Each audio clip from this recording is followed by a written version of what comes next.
Namaste and greetings. I, Priyanka Negi, researcher at IMPRI, Impact and Policy Research Institute, Prabhav Evam Niti Anusandhan Sansthan, Nai Delhi, extend my warmest welcome to you all to IMPRI Web Policy Learning. Today, we are gathered here for the inaugural day of the EPAYF Environment Policy and Action Youth Fellowship.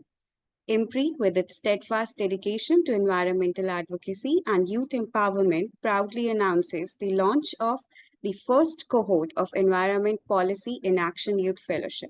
This pioneering 2-month online summer school is designed to immerse the next generation of leaders in the intricate world of environmental policy and sustainable development. Inspired by the Stockholm Declaration, our fellowship is committed to reigniting your dedication to environmental stewardship and sustainable living. Through our comprehensive curriculum, you'll develop critical thinking, analytical skills, and a global perspective, all while bridging theoretical knowledge with real world applications. We aim to empower you to critically engage with legislative frameworks, understand private sector dynamics, and foster community partnerships. From participatory governance and climate action to sustainable development and social inclusion, this program equips you to be an influential leader in the quest for a sustainable and just world. We welcome you all to join us for an immersive journey into impactful environmental policy in action. The chair for the program is Ms. Bhargavi S. Raoji, independent researcher and educator, environment activist, Bengaluru, visiting senior fellow at IMPRI. Our expert panel for the program includes Dr. Tamim Vanak ji, Mr. Tikender Singh Pawar ji, Mr. Soumya Datta ji, Mr. Debaditya Sinha ji, Dr. Riazul Ehsan ji, Professor Krishna Raj ji, Dr. Parashram Jakapa Patil ji, Dr. Ram Booj ji, Professor Anil K. Gupta ji, Mr. Himanshu Shekhar ji, Mr. Ranjan Panda ji, Ms. Bhavreen Kandari ji, Professor Shamla Mani ji, Dr. Aditya Gusai ji, Ms. Veena Vaidyanathan ji, Professor Sas Biswas ji, Professor Vibhuti Patel ji, Mr. T.K. Arun ji, Dr. Jyoti Parekh ji, and Mr. Nityanand Jayaraman ji. The conveners for this course are Dr. Mansi Bal Bhargav ji, Ms. Suhasini Iyer ji, Professor Utpal Kumar De ji, Dr. Sibi Mehta ji, and Dr. Arjun Kumar ji. Proceeding further, we welcome everyone to this transformative journey and appreciate your dedication in investing your time, energy, and commitment to gaining a profound understanding of the crucial role and intricate details of environmental policy and action. We have also shared course outline and reading resources in your email for your kind perusal. Before we start today's session, I would like to state the housekeeping announcements. Please join the meeting on time. There will be Q&A session after each presentation. Share your questions on the Q&A box. The questions must not be posted as an anonymous attendee. Ensure that your questions are precise and refrain from making general comments in the questions to save time.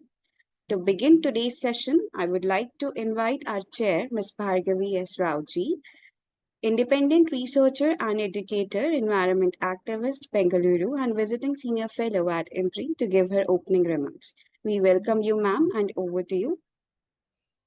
Thank you, Priyanka. Thank you, Arjun Kumar, and everybody else at IMPRI.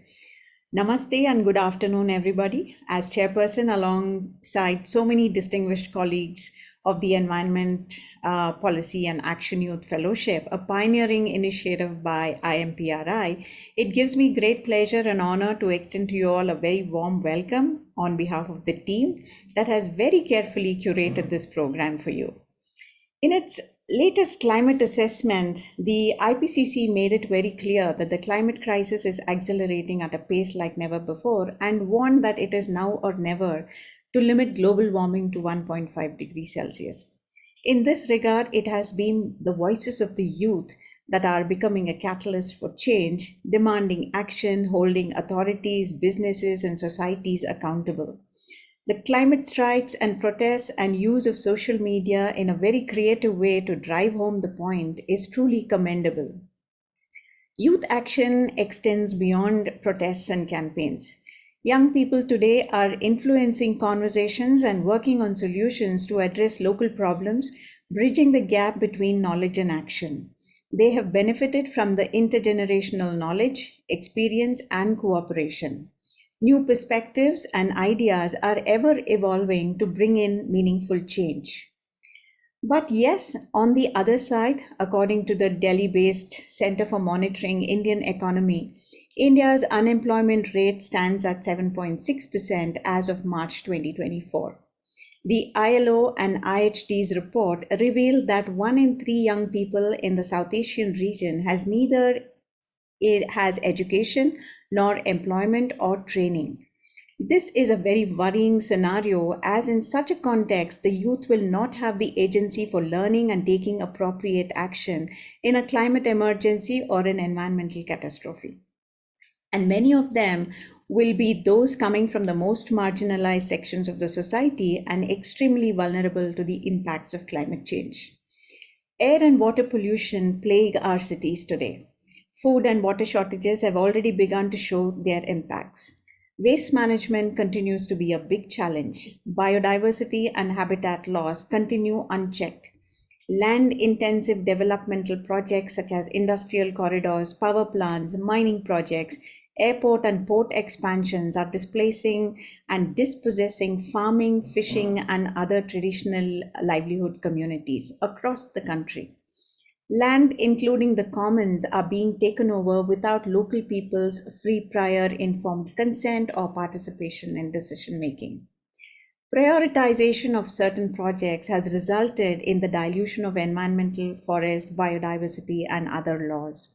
A host of projects today enjoy speedy completion as they have been removed from the purview of environmental clearances. The principles of environmental jurisprudence, such as the principle of intergenerational equity, the public trust doctrine, the precautionary principle, principle of sustainable development, principle of absolute liability, the polluter pays principle, and more, come together to ensure high environmental standards for interpretation of the law, policies, and also provide a basis to scrutinize and challenge certain decisions in court and guide decision making. But unfortunately, many of these are being dodged or ignored when decisions are made, and the mounting number of litigations in the state high courts, the NGT, and the Supreme Court are proof. The time taken to fight these cases in courts is a totally different story altogether. A large number of youth from the project impacted villages often migrate to major cities in search of jobs, leaving villages with women, children, and senior citizens to fend for themselves.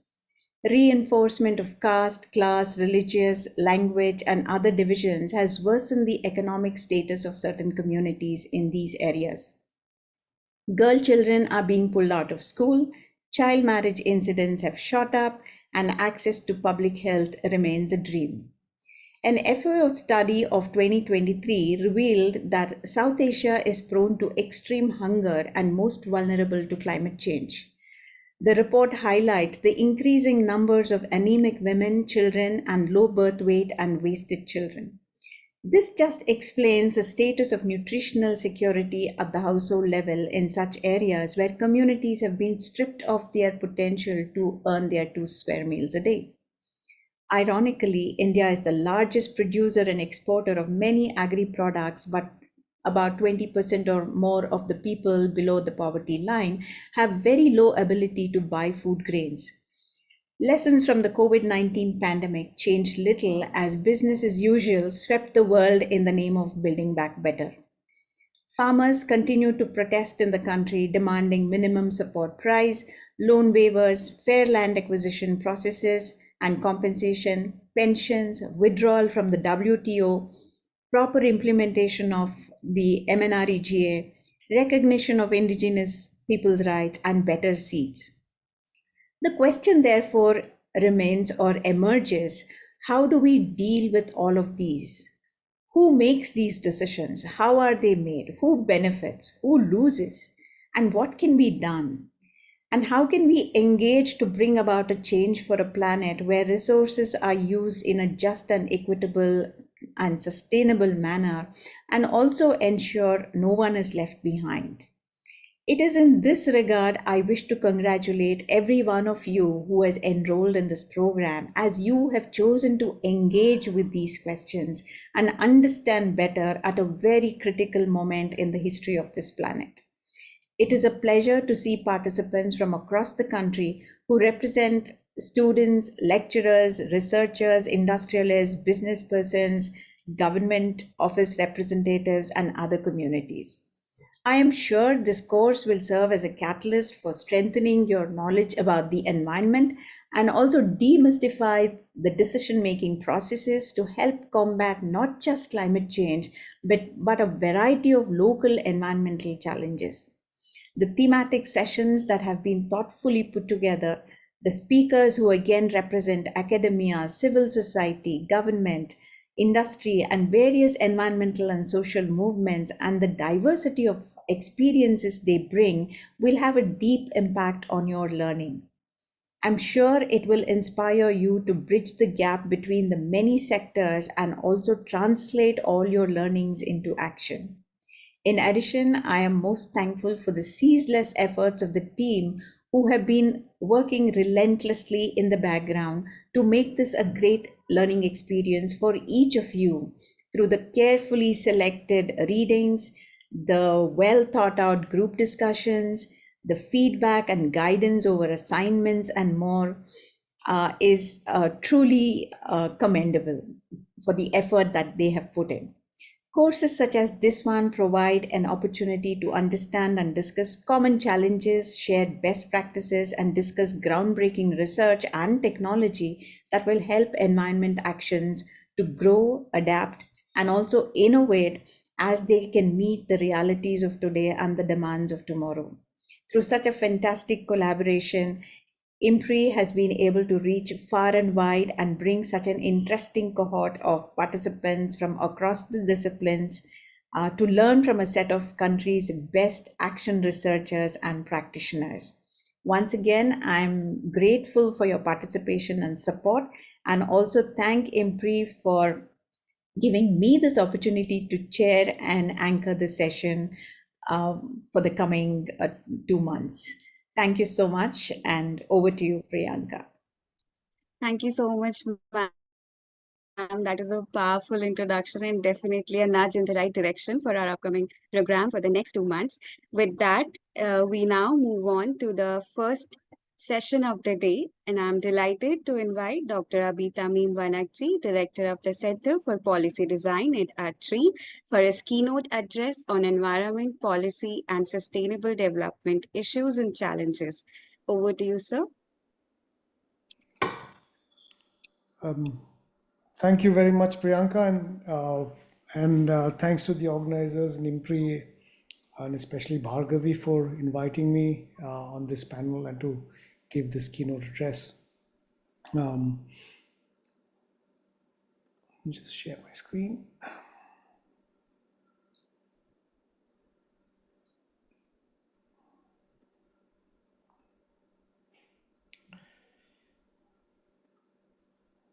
So, as was requested by the organizers, I'm going to be talking about environment policy and sustainable development issues, challenges, and the way forward. And I'll illustrate this talk with some examples as well as some ways of thinking about how the science policy practice interface works.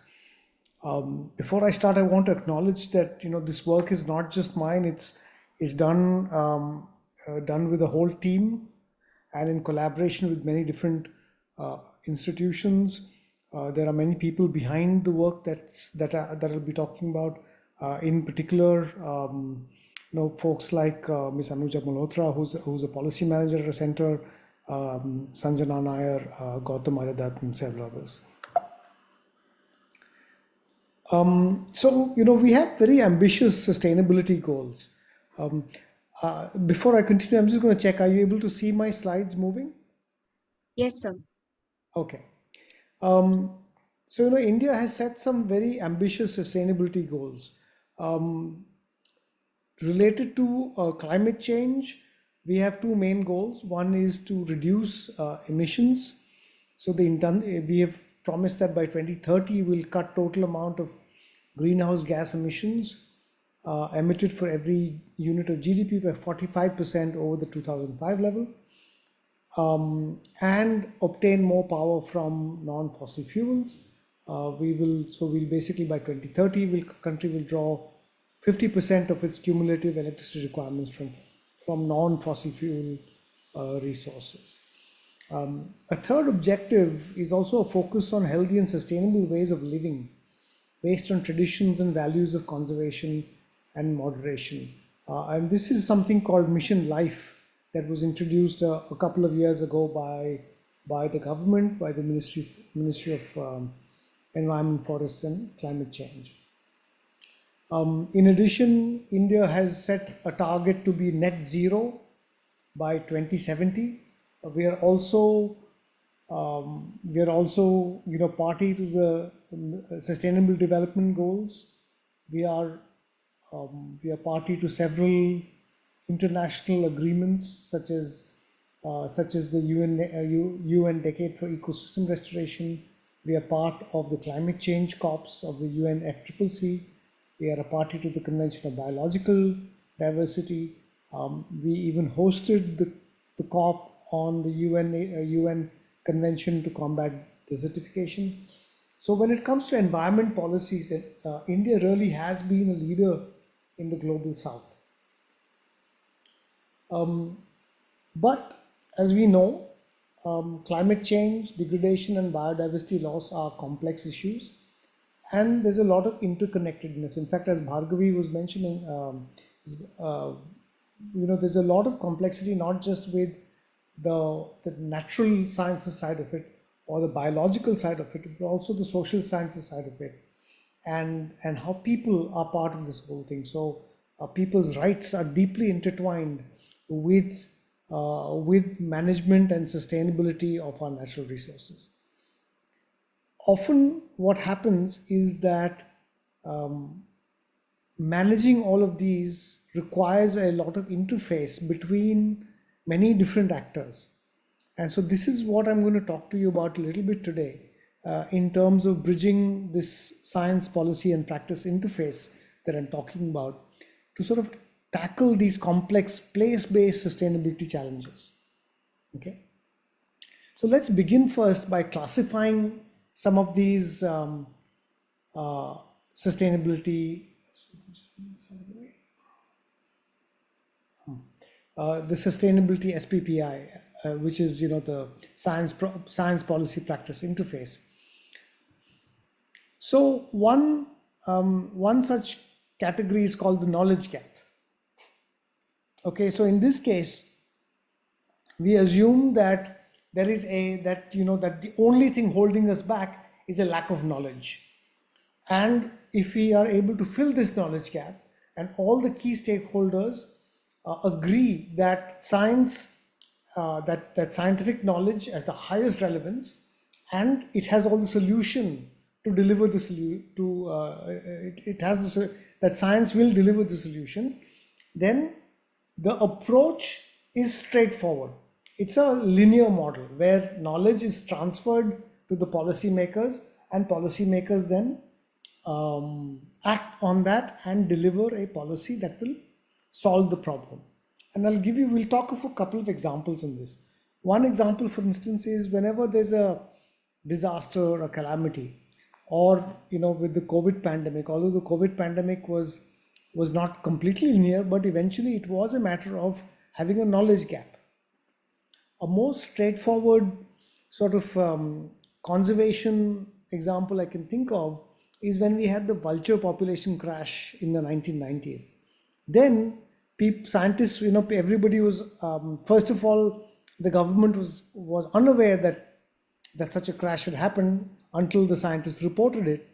And then there was a race to find out what was the cause of this crash.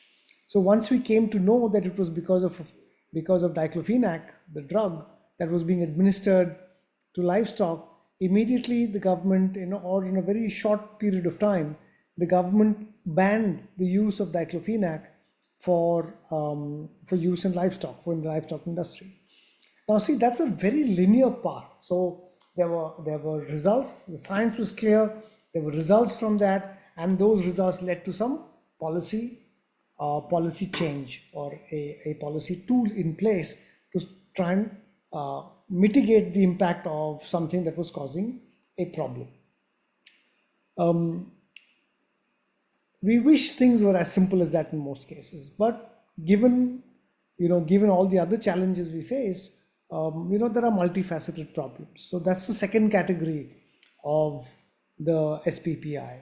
So in this case, there might be a knowledge gap, but that knowledge gap can be filled. However, there are multiple stakeholders with varying degrees of power and influence, and sometimes there are multiple sources of knowledge that compete with one category of science. Shall we put it that way? An example of it can be the tensions between where the science is clear but politics intervenes.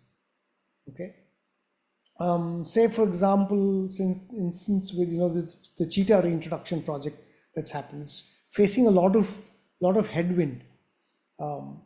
A lot of scientists have actually questioned the need for such a program, whereas another set of scientists have said, oh, we can do this very well, this is what we have to do, etc., etc. Whereas another group have said, no, this is not necessary. A third group have said, no, this is just politics. It's being pushed through very quickly. So it becomes a multifaceted problem. In which case then there are trade-offs. So the approach here is then there are trade-offs, parties have to accommodate, have to arrive at an acceptable middle path and so on. Okay.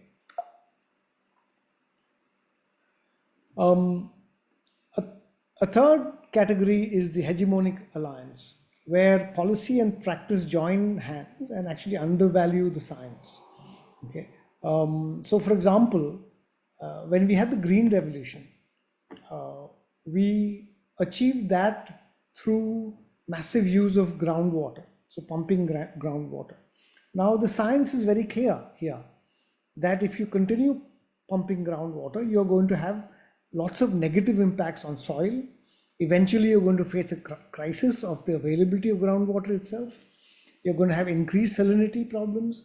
You're going to have lower fertility, soil fertility. You're going to have increased dependence on fertilizers, chemical fertilizers and pesticides. But because the policy and practice have become so entrenched, and the politics has become so entrenched, the science becomes irrelevant in this case. The same thing also is happening for many of the climate change problems that we are talking about. Everybody agrees now that climate change is the pressing emergency of our time. But there's a lot of, especially by the developed nations, there's a lot of reluctance to take the hard actions that are needed for doing this. And therefore it requires a very broad-based advocacy approach to a coalition approach to try and address these problems that have, an alliance of the powerful, so to speak. And finally, we have what's called a wicket problem, where we have divergent perspectives about what the issue actually is. So most people can't even seem to agree on what the problem is, or people have very different perspectives on the problem and how to approach it. So, for example, we had many different versions of the Western Ghats report. You had a Madhav Gadgil expert committee report, and that had a certain approach to the problem of defining the problem and of defining the solutions. But the government was not okay with that. So then they came up with another set of reports or another set of prescriptions based on, this is the Kasturi Rangan report that they then commissioned. And so that came up with a different set of actions. First, or identified the problem differently, and then came up with a different set of prescriptions for how to do this. So in this case, the approach often requires a co-production approach. So multiple stakeholders need to work together to produce the solutions, and it requires a multidisciplinary way of acting. Okay, so I'll go deeper into some illustrations based on some work that we have done. So this is an aspect of research that I've been doing for many years, and we've got some of the largest dog populations in the world, And the science is pretty clear on this, but there are multiple different actors that work here. So this becomes the policy itself then becomes science free. And so we've written about it quite a bit. It's in the courts now, but the policy itself, or the political actors who frame this policy, seem to ignore a lot of the science. So on one hand, you have animal rights activism trying to find trying to find a place in here. But on the other hand, the same groups of animal rights activists ignore the huge cost that dogs can have on wildlife. So you see, there's a massive contradiction in how this policy itself is framed. So currently in India, the policy states that free roaming dogs should stay on streets and cannot be removed under any circumstances. And the only way of reducing the population is through a program called ABC, which is animal birth control. But we have shown through the scientific process that this method is inadequate to solve the problem. In fact, will probably not work, given that India probably has between 60 to 80 million dogs. It'll take far too many resources and time to reduce the population in any meaningful way using this. In the meantime, dogs will continue to bite people, continue to cause rabies, and continue to negatively impact wildlife. So this policy requires a different way requires a different set of actors to come together to frame it, but unfortunately that is not happening. A second one is about the amended Forest Conservation Act that was very quickly passed with broad exemptions, lack of definitions, and a centralizing tendency. And this is something I've spoken about, as well as other folks from not just from IMPRI but from other organizations.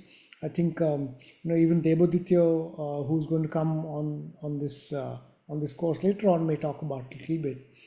But basically, it means that the Supreme Court has for now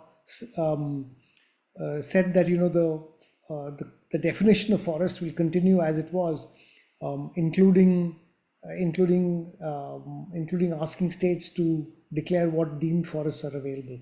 But basically, this amendment was pushed through, exempting tree plantations in the forested areas from protection, in exempting several categories of forest lands from statutory protection, and also threaten not just forests and wildlife, but also the well-being and livelihoods of forest dwelling communities. Similarly, more recently, another program has been launched by the government, which is called the Green Credits Program. This one also has been criticized. So this program basically aims to generate green credits by corporations. So corporations can buy green credits by having the forest department, or letting the forest department plant trees on degraded forest land or wasteland or other areas which are under its control. And they can plant 1,100 trees per hectare. And so this was heavily criticized by us, saying that it ignores ecology. So the science is almost completely missing from this. In fact, we had given very detailed feedback to the government on this green credits program, but most of those were ignored. Finally, enough pressure was put on the government that they issued a clarification saying that it's not just about planting trees, but even natural vegetation such as grasses, shrubs, etc. can be considered for the green credit. However, many questions continue to remain. How will those credits be monetized? What are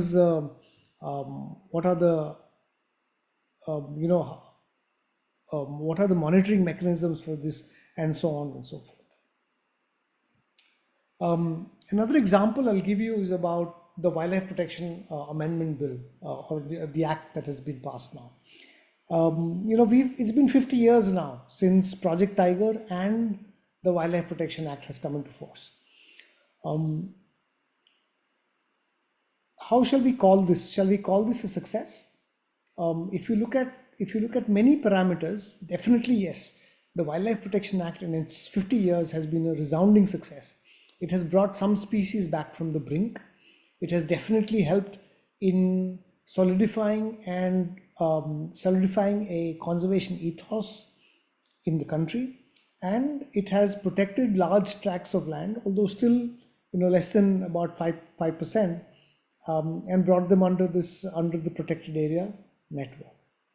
However, my colleague Raj Kamal Goswami and I wrote in the Frontline magazine, is this act now sufficient for the next 50 years? Do we need to see massive changes in it? And while the amendment was being made, we had again provided detailed feedback to the government on this, basically saying that we need to rethink the act. It's been 50 years since the original act, and now in the next 50 years we need to rethink what this act can mean for animals, for wildlife protection in India. And we had in particular stated that the method of declaring species in Schedule 1 and Schedule 2 and so on lacked scientific basis. But the government went ahead and reclassified, basically collapsed the 5 schedules into 2 for animals without any scientific basis. And this continues to be problematic. So you will have species like the tiger and the bustard in Schedule 1, whereas species that are very common like the jungle cat or even the peafowl for that instance, listed in the same schedule. So then it becomes difficult for us to have an objective way of looking at conservation in India. So this is something that we'll keep debating, we will keep giving feedback on, we'll keep pushing so that these policies can then incorporate more science into them. I'm going to talk now a little bit about trade-offs in sustainable use, land use and management based on those SPPIs that we looked at earlier.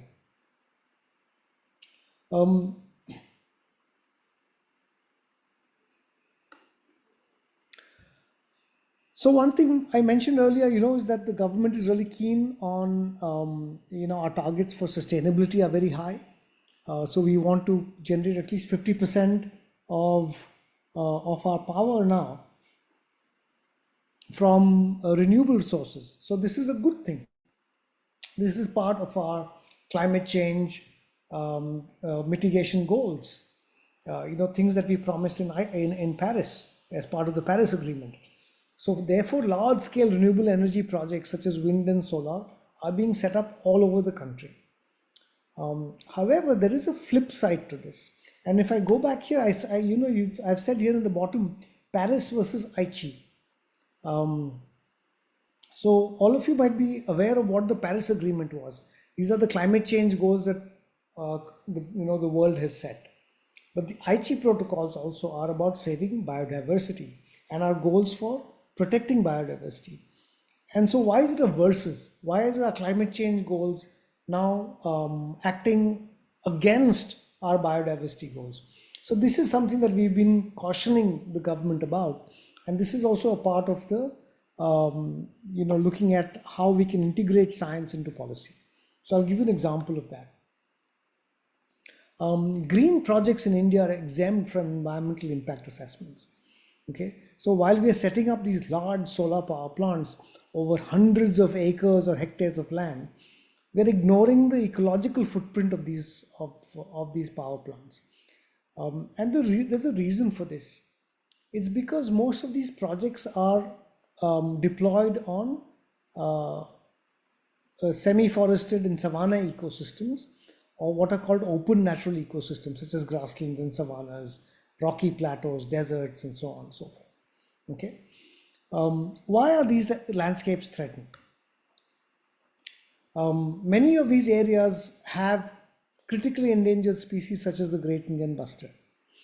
And in fact, when the Supreme Court had given its judgment in 2021, directing power companies to put all their lines underground, especially in GIB habitat, there was a spate of articles about how this bird stands in the way of India's green goals, how it is somehow a hurdle to our achieving, our renewable energy goals. So there was a conflation here, conflation between green in terms of biodiversity protection and green in terms of energy production. Okay, so these were then pitted against each other. So as if it was bad enough that earlier environment development is being pitted against environment, now environment itself is being pitted against environment. So you see there's a big contradiction here. And now the government, the Supreme Court has said that, you know, the experts can mark out which areas can be used for or which areas are important for bustards, and then the you know, with lots of pressure from the power companies. In fact, no power company ever put, subsequent to this judgment, no power company actually ever put any of their lines underground.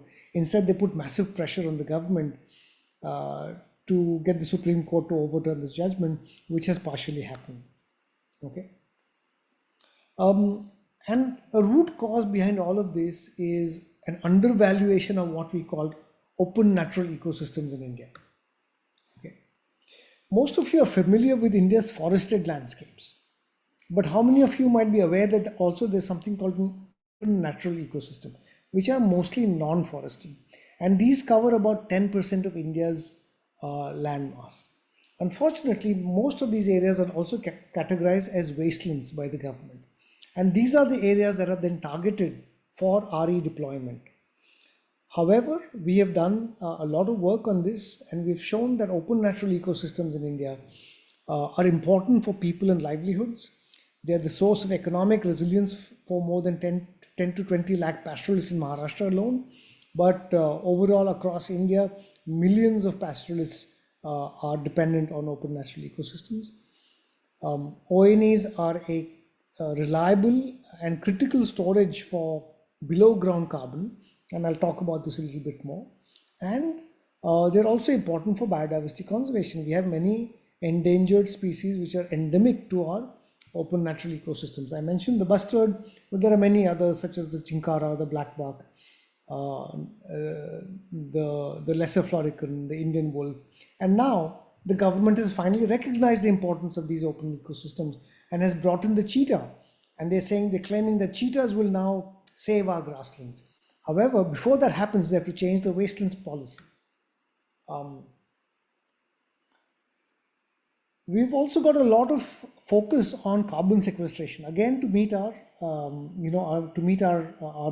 goals that we've, the Paris Agreement goals, as well as the NDC goals, which is basically the land degradation neutrality goals. And in this, we have said that we will restore land and we will sequester carbon.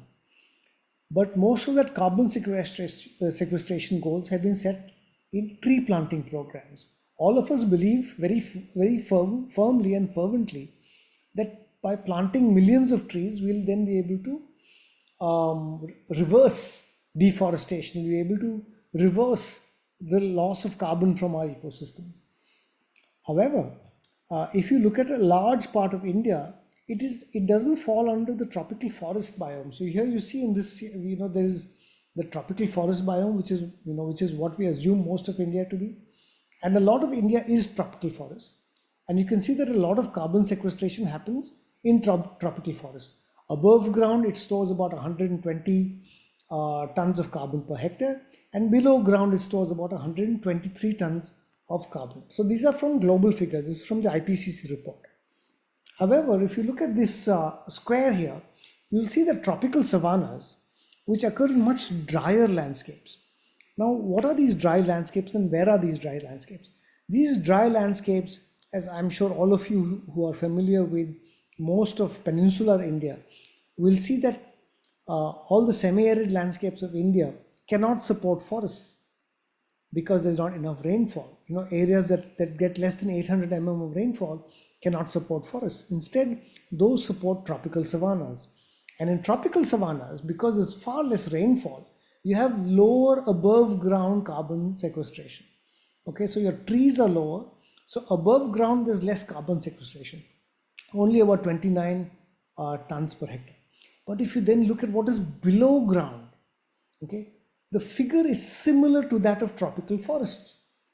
So the soil carbon that you get in below ground, in savanna ecosystems below ground, is almost equal to that of forests. And therefore, we have a huge potential in our savanna landscapes to increase below ground soil carbon. And we'll talk about that now. Unfortunately, as I mentioned, most of these areas have been classified as wastelands by the government. So this is a policy document by the government of India, which classifies large tracts of India, 30% of India's landmass, as a wasteland. Okay, and this is the Wastelands Atlas of India that is brought about regularly by the Department of Land Resources under the Ministry of Rural Development. Okay.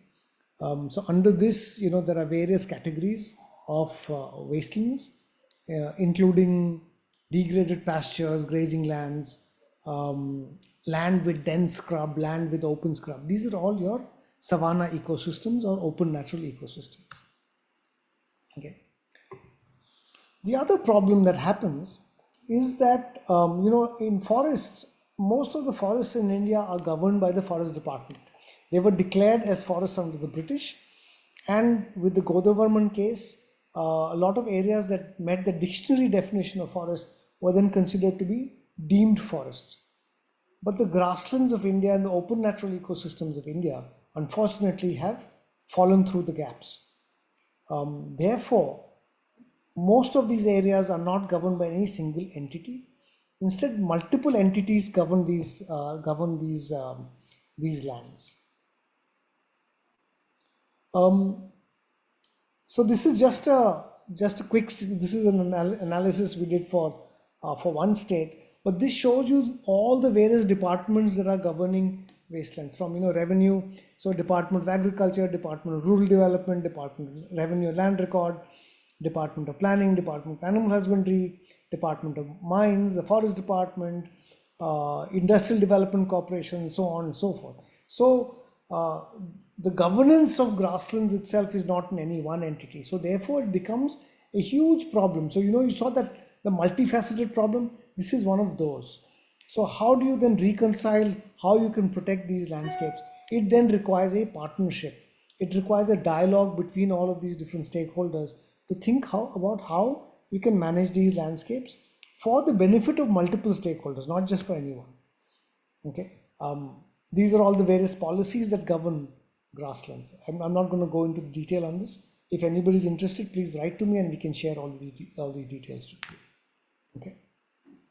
So in this case, what does filling the research gap for policy mean? So we have started a program where we started to ask what are the main research gaps and what can the science tell us about all this. So what we focused on was the carbon story. So we found that based on several trials that we are running in various places across India, especially in Maharashtra and Gujarat, we found that in a very short period of time, grassland restoration has the potential to increase soil organic carbon by at least 50%. I mean, this is huge. This will be a huge jump in carbon sequestration. So for example, a degraded grassland has only about 8 tons of carbon per hectare. Whereas if you restore it, carefully with the right kind of planting materials and the right kind of protection, within just a short period of time, up to within 3 years, it can increase up to 12 tons of carbon per hectare. So that's a huge jump, 50% jump. And if you start thinking about this, start thinking of it in the long term, they have the potential to store up to 30 tons of carbon per hectare. So basically, you can potentially increase the carbon storage in the Deccan Plateau, by up to almost more than 300% of its current storage capacity. This will be a game changer for India's commitments to carbon sequestration, and it'll happen at a fraction of the cost of these large, expensive tree plantation programs, and it'll happen with far less use of water, because remember, we are a water-starved country, so water needs to be in the equation as well.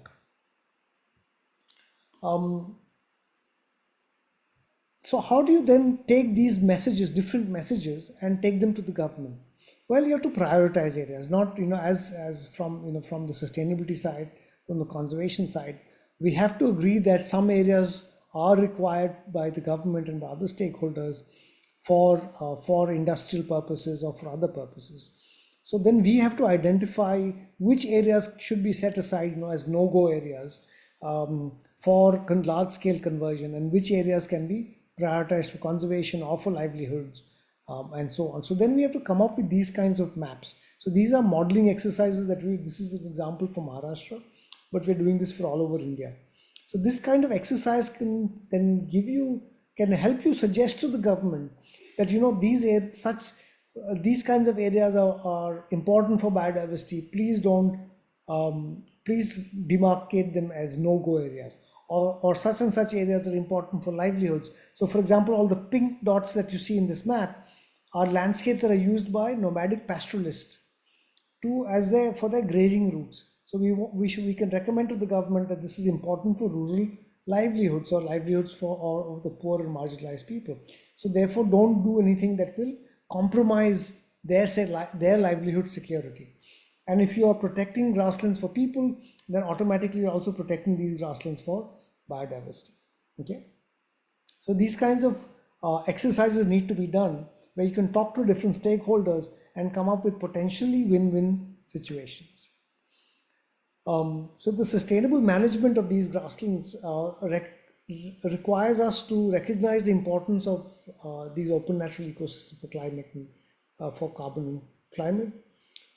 Influence the policy that currently generates the Wasteland Atlas of India, and change it to redirect that, and say, instead of calling the Wasteland Atlas, we should maybe call it the Restoration Potential Atlas of India. In fact, the MOEFCC already has a document that calls itself the Desertification and Land Degradation Atlas of India, and is very similar to the Wasteland Atlas. So even just the two ministries talking to each other would solve some of this problem. Of course, we need to mobilize resources towards scientific management. We need to set up exemplars and scale them. We need to do a lot of monitoring, evaluation, learning, and do a lot of capacity building for stakeholders.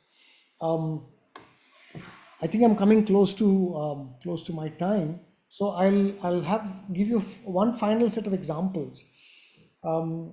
This is of ecological restoration. So we've talked a lot about how we can build carbon, but we also need to understand how to do this through ecological restoration. Unfortunately, there is no land restoration policy in India, even though we know that at least 30% of India's land is degraded. And this cost of this degradation is estimated to be at least $50 billion. And this is in 2015, about 10 years ago when the assessment was made. Probably now that number could double, or could even expand by several X of that. So that needs to be done. In fact, we know that India is home to 8% of the world's biodiversity, and the services associated with this biodiversity is valued at least 128 trillion rupees a year. So our ecosystems, including acting as carbon sinks. So what we did was we looked at the various policies that various ministries in India undertake for land restoration. And we found that there are a whole bunch of policies, at least 20 schemes that we identified, which had a huge allocation, almost 3,74,000 crores between 2016 to 2020, of which a large sum was spent, okay, and about 1,500 crores remained unspent. But most of that expenditure was spent. However, there's no monitoring of the outcomes of that expenditure. So imagine you spent almost 3.7 lakh crores on land restoration activities in over a 5-year period, but there's no measurement of the outcome of that. So this is a huge expenditure for which we have no measurable outcome. So this needs to be rectified. We need to integrate science and policy and where the practice happens, so we can understand what is being restored, how it is being restored, what are the outcomes of that restoration, and so that different agencies are not working either in parallel or working against each other when they're doing restoration activities or land-based activities. Okay. So for example, a lot of interventions related to afforestation and tree plantations, and at least 7 different ministries are taking up tree plantations, even the non-green ones, such as Ministry of Coal, for instance. Okay. But unfortunately, they're not learning the lessons. So there was a recent article that said that, showed that India was a tree planting laboratory for 200 years, and we learned some results. But those results have not been picked up. Instead, we keep making the same mistakes again and again. We spend thousands of crores of rupees every year planting trees without any success. So tree plantation keeps happening. Every year we'll go back, we'll plant them again in those same places. There's no monitoring of what species are being planted. There's no monitoring of the survival rate of it. There's no monitoring of what densities should be planted, or there's no plan for what density should be planted according to which ecosystem it's being planted in. So because of all this, there's massive wastage of this expenditure that has been allocated by the government. And this is where, again, we need to have better integration of science with the policy and the practice. Okay. And most importantly, we need to have effective monitoring and evaluation protocols that have feedback loops into the policy. So if something is going wrong, we need to be able to tell the practitioners that something is going wrong, and the practitioners then need to tell the policy makers that something is going wrong, and the policy makers need to be adaptive to those things. So this is called adaptive management, and that feedback has to be there, and it has to start with a strong monitoring and evaluation program. Unfortunately, we don't have that in India, and this is where we need to institutionalize these kinds of feedback loops. And it's there in, for example, in any other industry, you have a feedback loop, you have a monitoring loop, you have a evaluation protocol. But for the environment, we seem to have very few of these. So this is a large lacuna in our policy. Finally, I want to say that sustainability is not just a technical process, and the policy then therefore needs to also address these additional complexities. The complexities arise from ideologies, different ideologies about what constitutes sustainability. Some people might say that locking away 10% of India's forests and removing all the people from them so that they are only for biodiversity is their idea of sustainability. Some people say that no, India's indigenous populations have equal right to forest lands because their livelihoods are dependent on it, and they are the custodians of those lands. And in fact, there is even a law for that, the Forest Rights Act, that gives them that right. So there are differing ideologies here. Many people in the government say, no, we have to develop at all costs. That first we will develop and then we can worry about the environment. But we are already feeling the impacts of that development at all costs. We know that the air in our cities is unbreathable. All our waterways are polluted.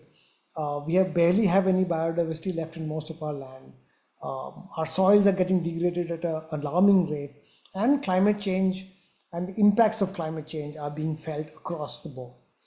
One of the biggest problems, of course, is that for none of the political parties is this a priority. Climate change is almost absent from the manifestos of most of our political parties, and the impacts of the term biodiversity or environmental impacts are almost absent. I have not heard any dialogue on these from any of the major parties. The biggest challenge of our times seems to be absent, and this is a huge problem.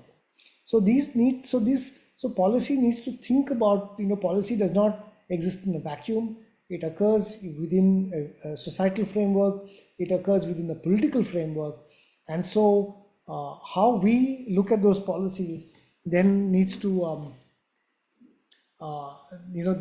be sort of targeted at our approach needs to target policies or formulate policies according to these realities, the lived realities that we are in at the moment. Okay. So I'll end my talk here. I think I've spoken for quite a bit, and I'm sure there's lots of questions. I hope there are lots of questions. There are certainly a lot of comments. So I'll end here now and take any questions there are. Thank you so much, sir. That is a very comprehensive and enlightening session. I would now like to invite Bhargavi ma'am to please give her remarks on the session. And in the meanwhile, the participants, you can add your questions to the Q&A, or you can raise your hand and we can take the questions one by one as well. Ma'am, over to you. Thank you, Priyanka, and thank you, Abhi. That was a brilliant talk, opening the eyes of what is happening. From lack of acceptance of scientific research to not taking the right action. You've highlighted some very key areas that on one hand we make promises, but on the other hand, the contradictions that are happening. You've highlighted that very well, starting off with the SDGs and then the international agreements, and moving on to the approach of while there has been knowledge, the approach with the scientific data is very different. And some of the things that you mentioned really stood out for me. And these were particularly the Paris versus Aichi. That also takes me back to one of the court cases where a very senior person had once asked, so what if there are very few great Indian bustards in the country? So that is where we are. And also this whole debate that you brought of environment versus environment. I think that was a very powerful statement that you made, because on one hand we want to resolve climate change impacts, but on the other hand you have biodiversity. So, and how one gets undervalued in favor of the other. So these were some very interesting points. And I think also the reliability of how we are addressing this whole climate change by planting trees. Come the June 5th is coming, and June 5th is a day when people just go around planting trees, feeling they've done their bit for the environment, and that has got so wrongly installed in all of us that by planting a tree we've taken care of the problem. And you highlighted that, drawing attention to the fact of the local landscapes, particularly if they are open natural ecosystems, and how even grasslands sequester so much carbon. And from your map, it was also evident that the wetlands sequester a lot of carbon. And the point that you made about grasslands, given that grasslands are governed by too many agencies and there's no single agency under which it comes like the forest. And also that reminds me that the grasslands also don't have a international level agreement, while all other ecosystems seems to enjoy some kind of international agreement. Grasslands don't have any such international agreement. uh, I think your suggestions of how the current modeling exercise that you and your colleagues are involved in is probably the way to go now in determining the go and the no-go areas. And it definitely opens up possibilities of a probably a peaceful dialogue and negotiation, because the science is out there, the maps are out there, the models are out there, and they are able to clearly say what will work and what will not work. Whereas in the past, in the absence of these scientific tools, I think it was easier to hoodwink everybody and move ahead with projects. But now it's all out there, and hopefully these scientific and mathematical models will help take the right decisions when it comes to citing of important projects. And also, the land restoration policy that you highlighted is something very important, because now across the country there are many, many people who are buying private land and restoring them back. But again, since there is no policy on restoration, what are they planting? Are they just rewild, allowing it to rewild by itself?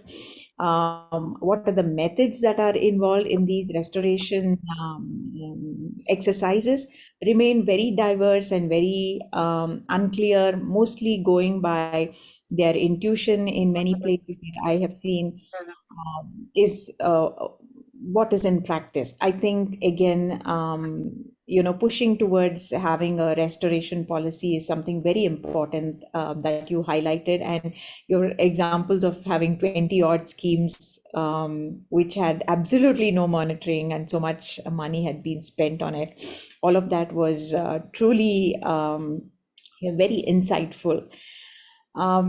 Then I think also the effective monitoring and evaluation protocols, and the feedback loops that you spoke about, and the adaptive management. So these are research methods that have been fine-tuned. And recently I was talking to somebody from Cambridge University, where they are practicing this and ensuring governments at various levels are adopting these practices. I think it is time that it is brought to India also, and we also work with similar exercises and institutionalize them, so that there is some feedback in all the work that is happening at various levels of the government. And you did also highlight about the lack of the mention of environment or biodiversity in all the political priorities. None of the manifestos even touched upon that word. So that again is something very telling about where we are when it comes to the importance of environment. And it leaves a lot of food for thought as to, depending on, in a week's time, we will know the results of the elections, and that will also tell us where we are headed and what kind of projects might again get prioritized. So I think it was a great keynote speech highlighting so many of these key areas, and also highlighting the fact that so much research is being done, and giving the opportunity to our participants to write to you for any information. I think that has left a truly insightful keynote lecture to all of them. And in the coming weeks, they will be listening to so many more lectures, and many of them will come back to the points that you have already made, and it will reinforce some of these thoughts and ideas that you have shared with us. Thank you so much. So I will now open the floor for question and answers. Priyanka, should I Yes, take? ma'am. Yeah. Yes, ma'am. Thank you so much, ma'am. So we'll move on to the Q&A, and we have Deepanita Mishra ji. She's Deepanita ji. If you want, you can ask yourself as well. Just unmute and ask the question. Yes. Hi. First of all, thank you for the lecture. It was quite insightful. So my question was stemming from my recent work around this area, where you've mentioned that the Green Credits program and other interventions, which are focusing solely on planting trees as a measure of afforestation. Of course, what we understand as a forest is also quite contested, is what I could gather. But in that context, what happens to desert economies? What happens to rural communities, pastoralists, who have basically built their livelihoods through, for instance, salt farming in the Greater Run, in the Little Run and Greater Run, where either we're talking about afforestation from the forest department, or we're talking about setting up solar parks and use of renewable energy there. So in either way, the community seems to be losing out. So just wanted to get Dr. Vanak's insights on this, and which direction are we heading on policy-wise for the desert economies? Thank you. Yeah, thanks for that question. That's a really great question. And the deserts. So the desert ecosystem, in fact, is one of the most misunderstood worldwide. In fact, and if you look at what the UNCCD is, there's an entire convention, the United Nations Convention to Combat Desertification. The term desert itself has become a bad thing, okay, as if it's a bad process. Whereas what they actually mean is to combat degradation.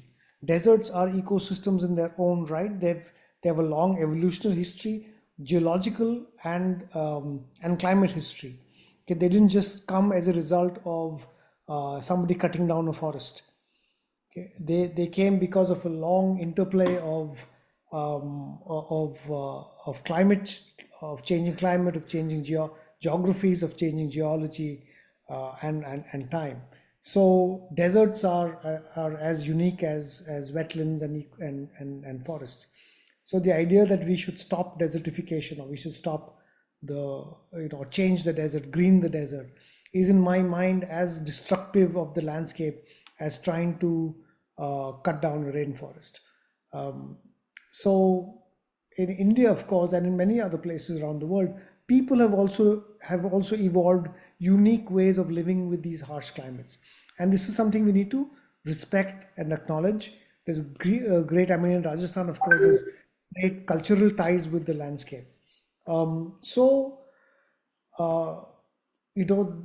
We shouldn't. Basically, the only thing I have to say here is that we should not impose our imagination of what landscape should be on a land.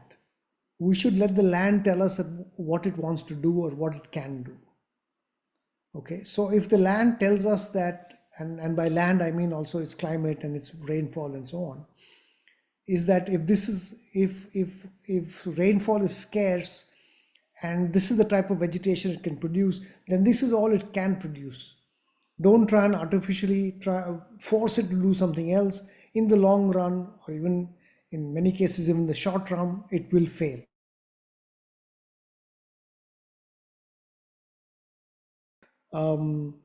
The same also applies for, I mean, I know right now that in the Run of Kutch, they want to set up solar power plants, and they've again ignored the ecological value of those landscapes.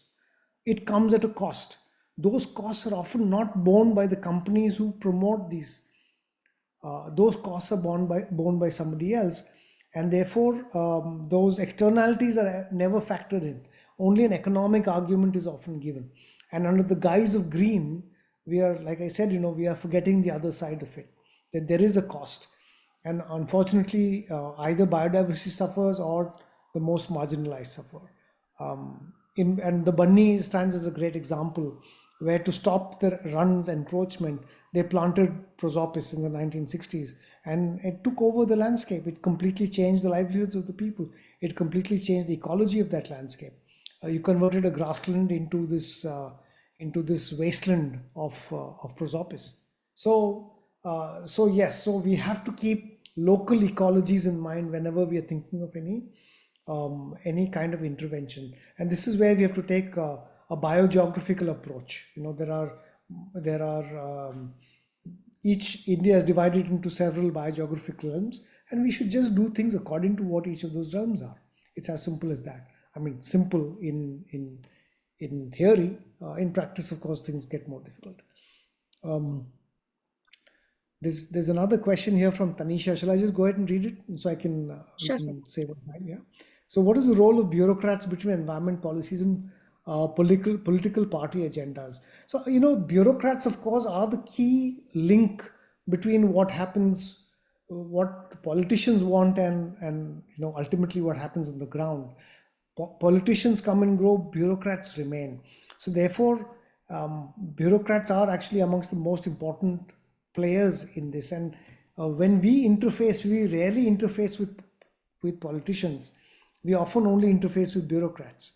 And when it comes to the environment realm, unfortunately, we lack capacity in our bureaucracy. There is a lot of capacity building that is still required, because the environment is a multifaceted, multidisciplinary realm. It is not just about forestry, it is just not about pollution. but that multidisciplinarity is currently lacking. And also the way our bureaucracy is structured, we have people who are trained in administration then taking on lots of technical roles, which is not something they're necessarily trained for. So then there's also some limitations that occur there. So it's important then for the experts to step in, but there's again a gap there. That's the science and policy, that interface, that there's a gap, and that gap needs to be filled through potentially through programs like this, where a greater cadre is developed who can talk to bureaucrats, talk to the bureaucracy, and say, this is what is missing, this is how we can help you. We all want to help. It has to be a partnership. It has to be done in the right spirit. Sometimes adversarial interactions occur, but most often a partnership will result in the outcomes that we want to see. Okay, I hope that's answered your question, Tanisha. There's a question from Drushma Pandya that says, policies should be comprehensive and inclusive. How do we do that when sometimes you don't know the long-term impacts of policies?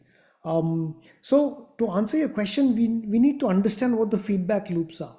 See, anything that's so for example, if you are sick, if you are diagnosed with an illness, a doctor takes a blood sample to do the diagnosis and check certain parameters, and then based on that they will prescribe certain medicines to you, because we know the pathways on which these medicines act to bring those parameters, your blood, just as an example, your blood parameters are out of whack. Say for example, your sugar levels are too high, you will take a blood test and then you'll be given a dose of insulin to bring that sugar level under control, and then you'll monitor it again to see if it's happened or not. You can't just keep taking insulin all the time, or take one dose and then forget about it. You have to keep monitoring your levels, and if something is not working, then you have to change your protocol.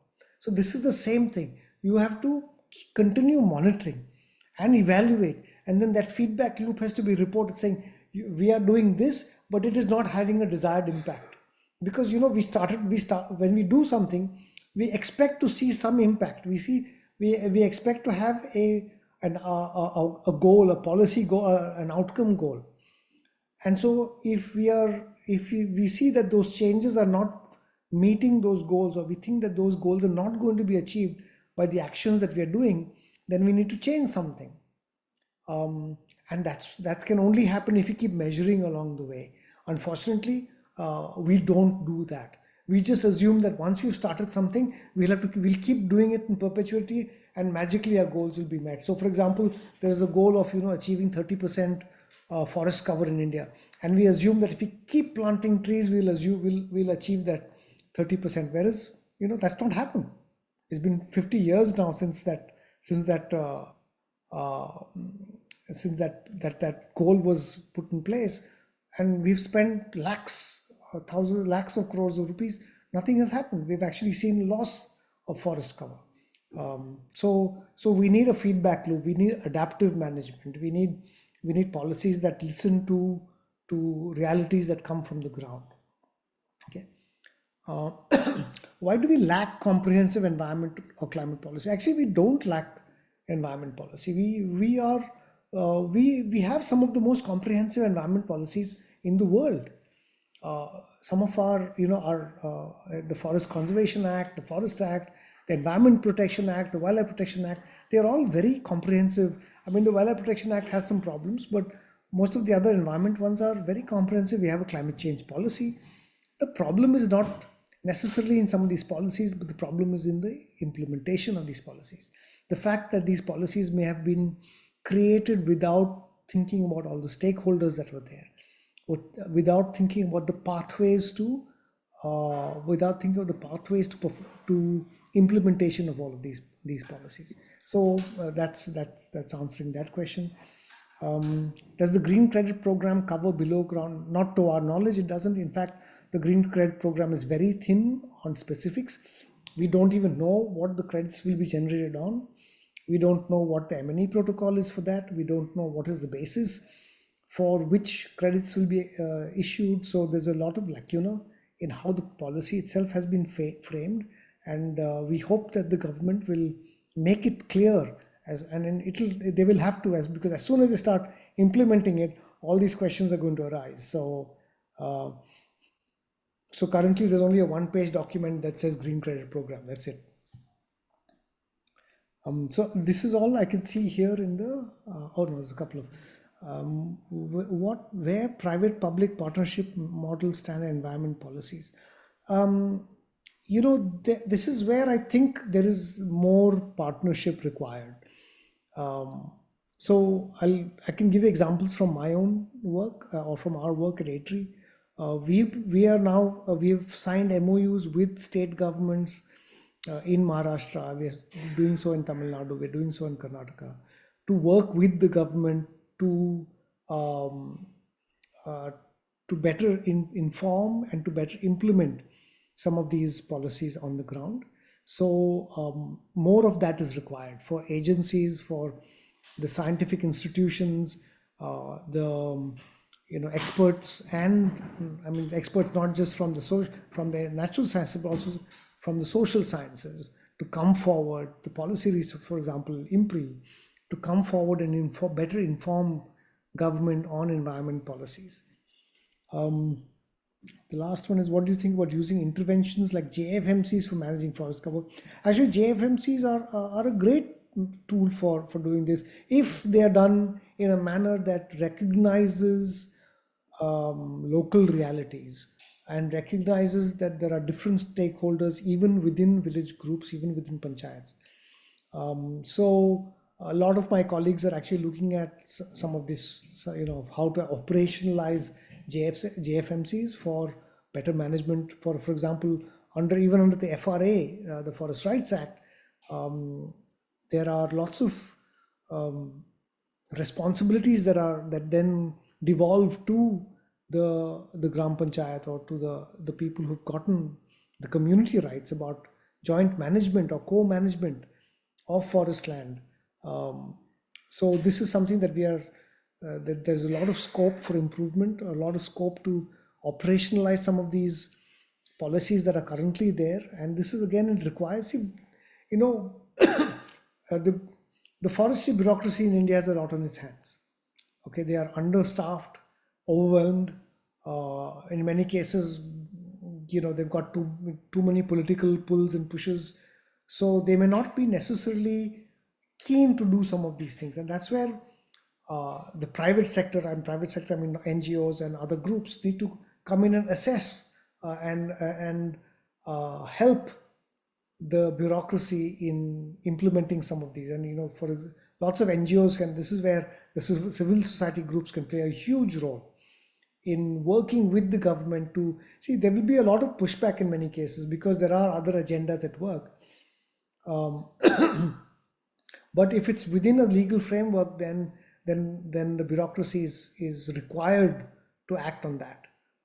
So there is a lot of scope to work with government, with the bureaucracy. In many cases, people are interested in doing things. So there's a lot of scope for that.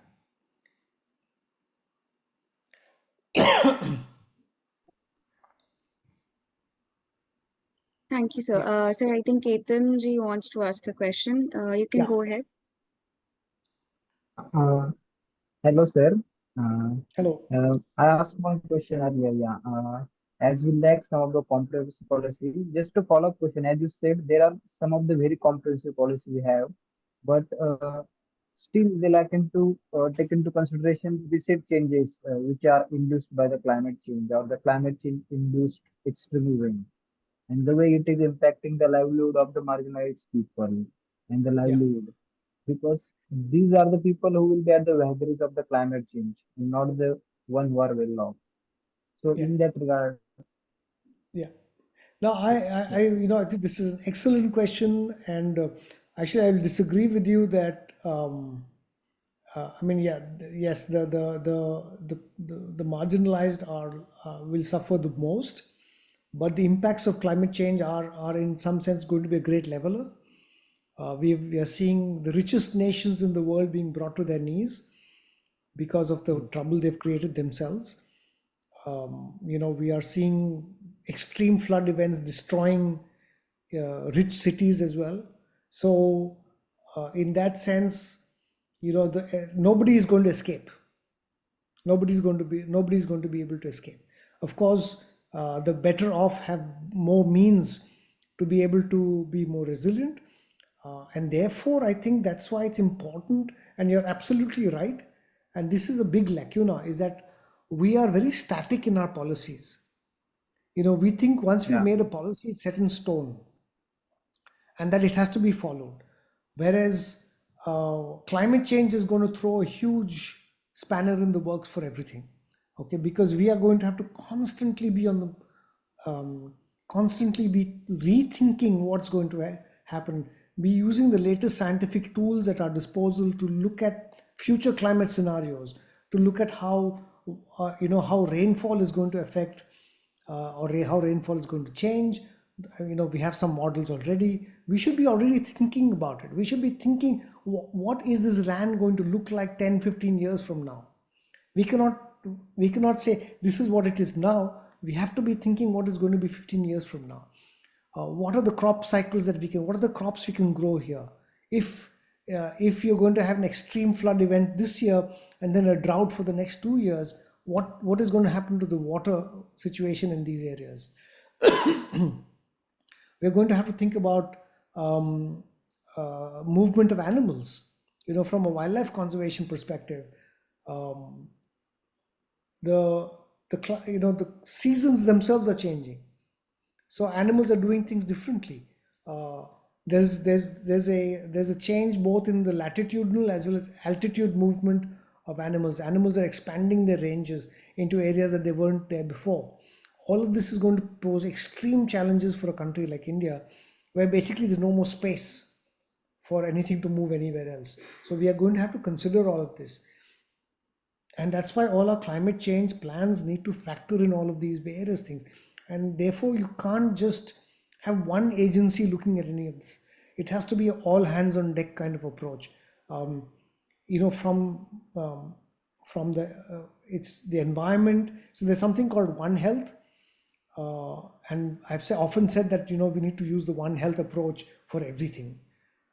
So you can't, so where, environment, people, animals are all linked, and their health needs to be considered in a linked manner as well. So this is where we need to move towards ultimately, and I hope this. I think we have no choice but to move towards that. Thank you so much, sir. Kedaji, I hope you don't have. Do you have any other question? No, yes. Thank you. All right. Thank you so much, sir. Since there are no more open questions and no more hands raised, I think we can go ahead with the next session. Before that, sir, I thank you so much for being here with us today. And thank you for patiently answering all of our questions. And we hope to learning from you in our future IMPRI events as well. Thank you so much for being here today, sir.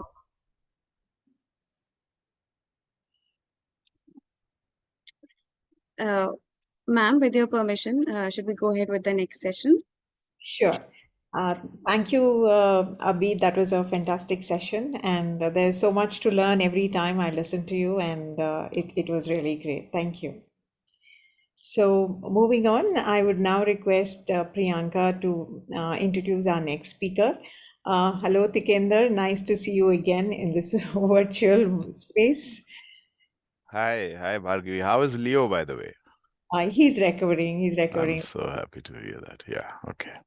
Yeah. Thank you so much. So again, I introduce you. For our next session, I am honored to invite Mr. Tikender Singh Pawarji, former Deputy Mayor, Shimla, Himachal Pradesh, and visiting Senior Fellow at IMPRI. Sir will be guiding us through the topic of environmental action through participatory governance. We welcome you, sir. The floor is all yours. Okay. So, Priyanka, thank you so much. Bhargavi, Arjun, Simi. Just two questions from my end initially. You said, what was the topic? Environment, governance? Come again? Yes, sir. Environmental action through participatory governance. Okay, environmental action through participatory governance. Okay, fine. And what is the time frame we are looking at? So regular 20-30 minutes and Sure. Q&A. Okay. And Priyanka, would you be able to tell me who all are participants? Are they students? Are they professionals? Yes, So sir. I need to keep that note Sir, then. so we have a mixed group of participants here. We have Sure. students also, we have researchers, we have senior research executives. We also have people from representing governments, and we have some senior executives here as well. Okay, great. So thank you so much, Priyanka. And when we talk about environmental action, okay, so we need action. I think that's what is important in this discussion, and through participatory governance. Now, since I have not structured my talk, and in fact, at times I've always asked the participants to ask questions and then started. But here I'll do a little maybe amendment in that. I'll speak for another 15-20 minutes, okay, and then probably we'll have discussion and Q&As. But to start from where Dr. Abhi left, in fact, that's a very interesting observation he made. And that's about it, it's not important what we plant, and how much we plant, but also what we plant. And you come to the Himalayas these days, Uttarakhand and Himachal, everywhere you find these forest fires going on. And today, in fact, there's a large piece that's appeared in the Hindu. And one of the principal reasons is this push in the 60s and 70s, and not to miss that the scientists also pushed, for large scale afforestation, not realizing that the trees that they planted here, because there was lots of fund from the multilateral agencies, they wanted to show that green cover 60s, 70s, and even till 80s, okay, when we have the nationalization of the forests, and they planted pine just like anything.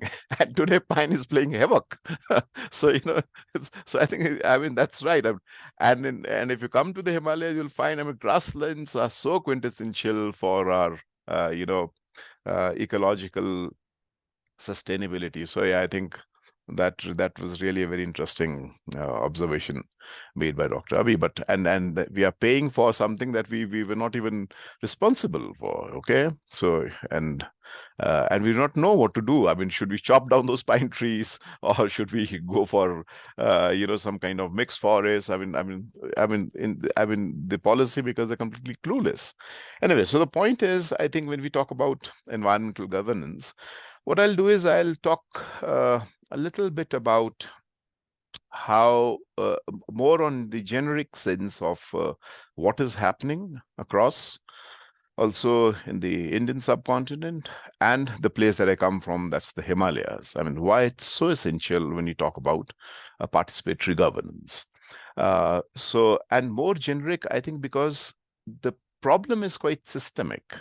And therefore, unless and until we are able to engage with the systemic questions and with the systemic issues, I do not think that we are able to get the desired results. That's how I understand things when, after serving the city for 5 years. What I was just doing, because I was listening, Dr. Abhi, if you just open, I don't know whether you'll be able to see this, but this is a mobile that I have, and there's a Google climate clock that I've opened.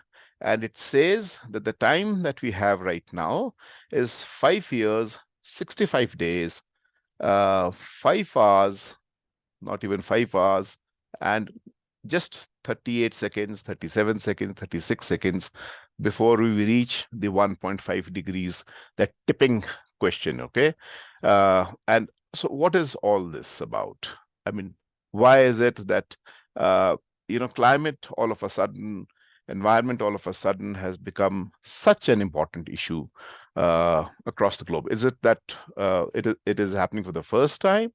No, we've seen climate change is quite essential, but the way this has happened post the Industrial Revolution is that it has led us to a situation where it's a kind of an existential crisis. And if you see, there are 4 or 5 important elements when we talk about climate change. The first happens to be what we call carbon emissions. And there is phenomenal data all across. I mean, you just go to Google and you'll come to know the kind of carbon emissions that have taken place in the last 200 years with the advent of the Industrial Revolution. So, so what does it mean? I think why I'm saying the Industrial Revolution, I would say it's the advent of capitalism across the world. And if you see in the last 40 years, I mean, that's what the IPCC is also pointing out, that the Intergovernmental Panel on Climate Change, that in the last 40 years, the role of just 30 large corporations, that the transnational corporations, is that they have contributed to almost 40% of the total carbon emissions. So hey, we know, I mean, we know where all this is coming from, okay? And it's not that we are not aware of all this. And despite the despite international meetings, COPs having every year, I was myself a delegate in COP 15 in 2015. That was the Paris climate talks.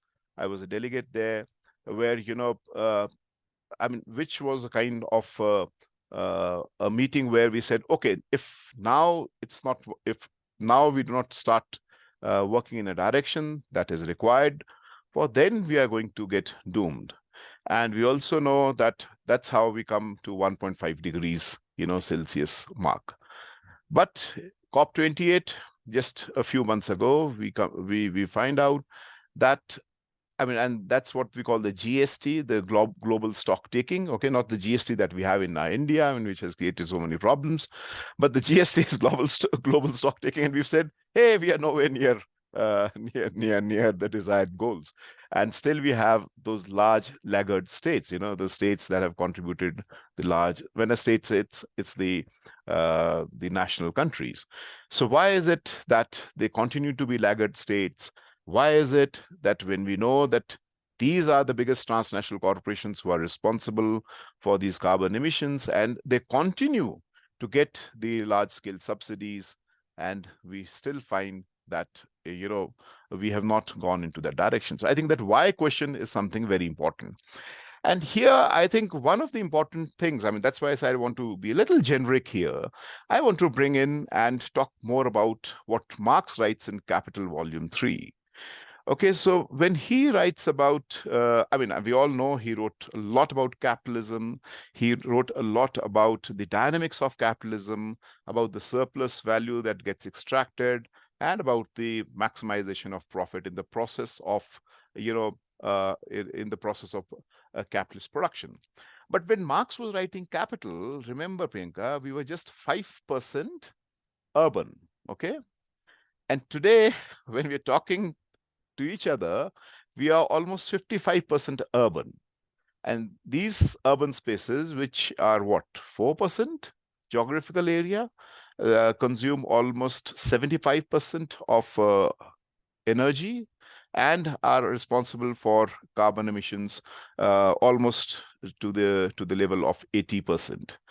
So why do I want to bring this? I think one of the important reasons, and that's why it's a very systemic issue, and why is it that despite the fact that we know, okay, these are the biggest transnational corporations, still we are not able to advance. I think one of the reasons is there he brings out a very interesting dialectical relationship between man and nature. And he points out, and that's what Kohei Saito in his very recent work, because what we know about Marx is that he wrote all about production system. He just did not write about production system. He also wrote a hell lot of thing about ecology and nature and how it is related to the production system. Well, here I'm not supposed to deal more with Marx. Here I'm more supposed to deal with environment. But since I'm so fascinated to, after reading that volume 3, I think the younger generation should know that, and he brings out that in the entire historic evolution of humankind, okay, I mean, when I say the historic evolution of humankind, right from your primitive systems to the slave system, to your feudal hierarchical system, when we have different stages of human development, man has always been an inalienable part of nature. Now, again, just repeat. And he points out that man has been an inalienable part of nature, whether it was feudalism, where there was a relationship of a peasant and a landlord, or where it was a relationship between slave and master. Any relation before capitalism, man was part and parcel of nature. It is capitalism that it creates a system and it robs people away from nature. And that's why you find when Dr. was pointing out, that why it's not become a political issue. Still, it's not becoming political issues because these are still not major social issues. Because man as a civilizational, standpost in the evolutionary history of our humankind has been completely divorced from this whole process of nature, because the new nature that capitalism advents robs man, human, and the nature dialects. I think when we talk about, and that's why he gives a very interesting equation, and he points out that struggle against injustice equals to struggle for humanism, which equals to struggle for naturalism. Now, again reiterate, struggle against injustice, because capitalism is all about injustice. And there he points out that capitalism goes to the extent that it does not even leave nature aside. And in this whole process of commodification, it commodifies nature as well. You come to Himalayas, and I'll tell you, before the British, we've had somewhat 10 migrations taking place. We have the Kassites, we have the Aryans who migrated 5,000 years ago. All of these migrations have actually settled in the Himalayas and have lived in a kind of not really symbiotic, but in a very strong dialectical relationship with nature. But when the Britishers came, they treated Himalayas from a utilitarian perspective. So they treated Himalayas as a utility. They chopped down our forests. They brought in a forest policy. Why? Because they wanted this timber. For Himalayas was considered, because they didn't have hydropower generation in their mind, like the new India that we have created, we have. That's why we're entering Himalayas for wealth. My friend Sonam Wangchuk was a fast there in Leh, saying that please, for heaven's sake, bless us and don't come to us, just come as tourists, not as colonial masters. But then that's the power of capitalism. Okay, that's the power where for timber, for the best navy in the world, they were chopping down our forests. They brought railways deep into Simla, deep into Jogindernagar, because Himalayas were considered from a utilitarian concept. And therefore, I just end with Marx here, and then I come to the second point, is that he brings out a very interesting, solution to it. And he says, it's not restoration of nature, by the way, Priyanka, it's restitution. Because without the restitution, you just cannot seek a way forward. So therefore, I think, I'm just because I thought, it would be something that, our students know, our participants know, but this is something new that I wanted to add to the discussion. This is also a kind of provocation that I want to make to our participants, that why it's essential for us as young people, though I'm no more young like you all guys are there, but for young people to understand that it's a systemic question and the solution lies in a very systemic way. So yeah, from carbon emission, this second element, what is important when we talk about climate change is the whole question of what Dr. was also pointing out, biodiversity. And the loss of biodiversity, it says that we can even go to the Cretaceous extinctions. And why it is important, and that's why I really fear this, our scientists also at time, because science is also biased. The same science came to the Himalayas and said, plant phenomenal number of trees, they robbed our grasslands. The same scientists come to our Himalayas and say, look, we'll build your hydropower dams. We'll not build those large Bakra dams, which were there in the 60s and 70s. We'll build your run of the river dams, where you'll have very little displacement, not realizing that they plundered our forests, they plundered our grasslands. So science is also biased. Science is also science. And like you go to, Uttarakhand, where you have Joshimath. You have whole bunch of scientists being arguing for that. Look, it's not the hydropower underneath that was responsible. It was some houses, some leakage in sewerage systems that led to subsidence of the mountains. Although we jolly well know, I mean, it's that multilateral institution funded project that was responsible. So I think that was also something very important. So when we talk about biodiversity, I think what is important for us is to understand, realize, and then when we bring in this whole relationship between honeybees, and we argue that, look, if honeybees are extinct because in that biodiversity chain, then we are extinct, Priyanka, by the way. They say, don't worry, these scientists, they say, don't worry, we'll create those robotic honeybees. So, you have these robotic honeybees scientists, plaguing our cities, plaguing our planning institutions, plaguing bureaucracy. So it's not just bureaucracy. It's not just the political spectrum. It's a larger juggernaut that we have to deal with, including the scientists who talk in this language. And the third thing, I think what is important that they've been pointing out, and that's the area where I would like to focus more upon, is this whole question of land use change. From carbon emissions, we know where carbon emissions are coming from, and also this land use change. And why? Because that's an area where I've been working. I am, I think, now probably responsible for writing vision documents for almost 20 cities across the country and even in South Asia. I was responsible for also supervising the vision document for Leh. And I can tell you the way we are moving ahead is quite parallel to the challenges that we have. Because the challenge is what? The challenge is conserve the urban commons. The challenge is conserve your water bodies in the cities.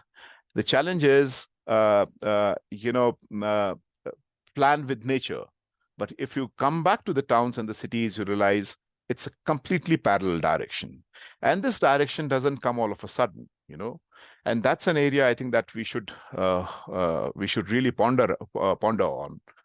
And the challenge is that, this right from the 80s and to the 90s, when things, by the way, how much time do I have, Priyanka? So you can continue. Okay, thanks. So yeah, so 80s and 90s, when we just started moving away from one model of development of our cities, not that the models that we started building in 50s were very inclusive, but they were far inclusive the way we started building our towns and cities in the 90s. Why I'm saying so? Because again, I go back to the towns and the cities, and in 80s, 90s, we started coining a new term saying that cities are engines of growth. Now, the moment we say cities are engines of growth, we just, bring in a completely new ecosystem to our minds. And we say, okay, it's just growth that is important when we talk about cities, not realizing that cities are places where human beings live. Okay, cities are habitat. So you know what I'm trying to say. And in this cities as engines of growth, there's another paradigm that we brought in the 90s, and that was that for the urban growth, for the cities to grow, what is essential is that land is considered to be one of the important areas. And that's why this large land use change that started taking place. And what you find is that large spaces that were considered to be, very sacred in the cities, large spaces that were considered to be somewhat very much essential in the cities, were slowly taken over by the real estate, development agency, because real estate was considered to be the driving force in the cities. Now, take, for example, Gurgaon. And, I remember, because let me share these funny anecdotes also. I remember a few years ago doing a show on the television called The Urban Agenda. I don't know how many of you have watched that show. And every Saturday, it used to be on a TV channel called Swaraj Express. Anyway, that Swaraj Express got got shut down because of obvious reasons. But yeah, so in that show, and it was called Urban Agenda, how cities are built, how exclusive and all this stuff is there. So one, because it just really stuck to my mind, because my generation, we know how Shah Rukh Khan was made Shah Rukh Khan, okay? Not the Shah Rukh Khan that we know of now, but when Shah Rukh Khan was actually getting built, so, you know, one of his very initial performances on the television, because that time we used to have Doordarshan only, not all these channels that we have right now, was Fauji. And Fauji was a serial that was like seen all across, and that really gave leverage to Shah Rukh Khan. But why I'm bringing Shah Rukh Khan in the environment policy is, Priyanka, this entire shooting of Fauji was done in Gurgaon, besides the lake, okay, where he made those performances. And you know, I was told that literally he drowned. I mean, there was so much water in that lake that he literally drowned in that lake during, you know, shooting that show. So I thought, let's visit that lake while I was doing this show on Urban Agenda. I took my entire crew team to Gurgaon and found what? The lake is gone. There is a high-rise building that has come up. So there's massive land use change taking place. And this massive land use change is further contributing to the vulnerabilities that exist, and to also to reducing the adaptive capacities that we have. Because these were spaces in the cities that were meant for water sequestration. Now in Gurgaon, you know what happens is, people do not fear rain, they even fear clouds, because they know when there are clouds in the sky, they are going to get flooded. And so the point is that the developmental strategies that we built, they are quite parallel to the desired, you know, the desired forms of development that we should have. They're not converging. And that's why it's leading to a massive Holocaust. But why I also just bring out to the whole question of you can't consider environment in an isolated way or in an isolated form. All these are linked to the development policy paradigm. So this development policy paradigm that we find in the 90s, that continues to haunt us now, where we said, okay, market forces are going to ameliorate all our problems. It's a little difficult jargon for young participants to understand, but let me try to explain what does it mean. So in Paris and climate talks, I remember when we were there, and it was not a very enthusiastic conference, despite the fact that we were able to come out with that 1.5 degree goal. But it was not a very enthusiastic conference, for the simple reason that the biggest polluter of the world had walked out. Trump had walked out. And I remember another friend of mine, I mean, who was then the mayor of a city in Colorado, called the city of Boulder in the province of Colorado, city of Boulder, Applebaum. And he said, Tikender, don't worry. He is not running US. He's just running as a federal, leader. We are running the cities, and we'll come back. We'll bounce back. Okay.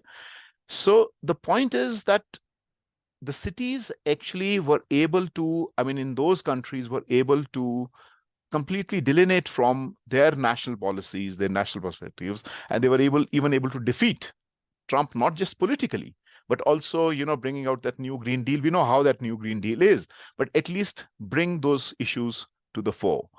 So, but if you see the direction that we have, this whole question of development that we're talking about, this development doesn't talk about, when we talk about climate change as an essential part.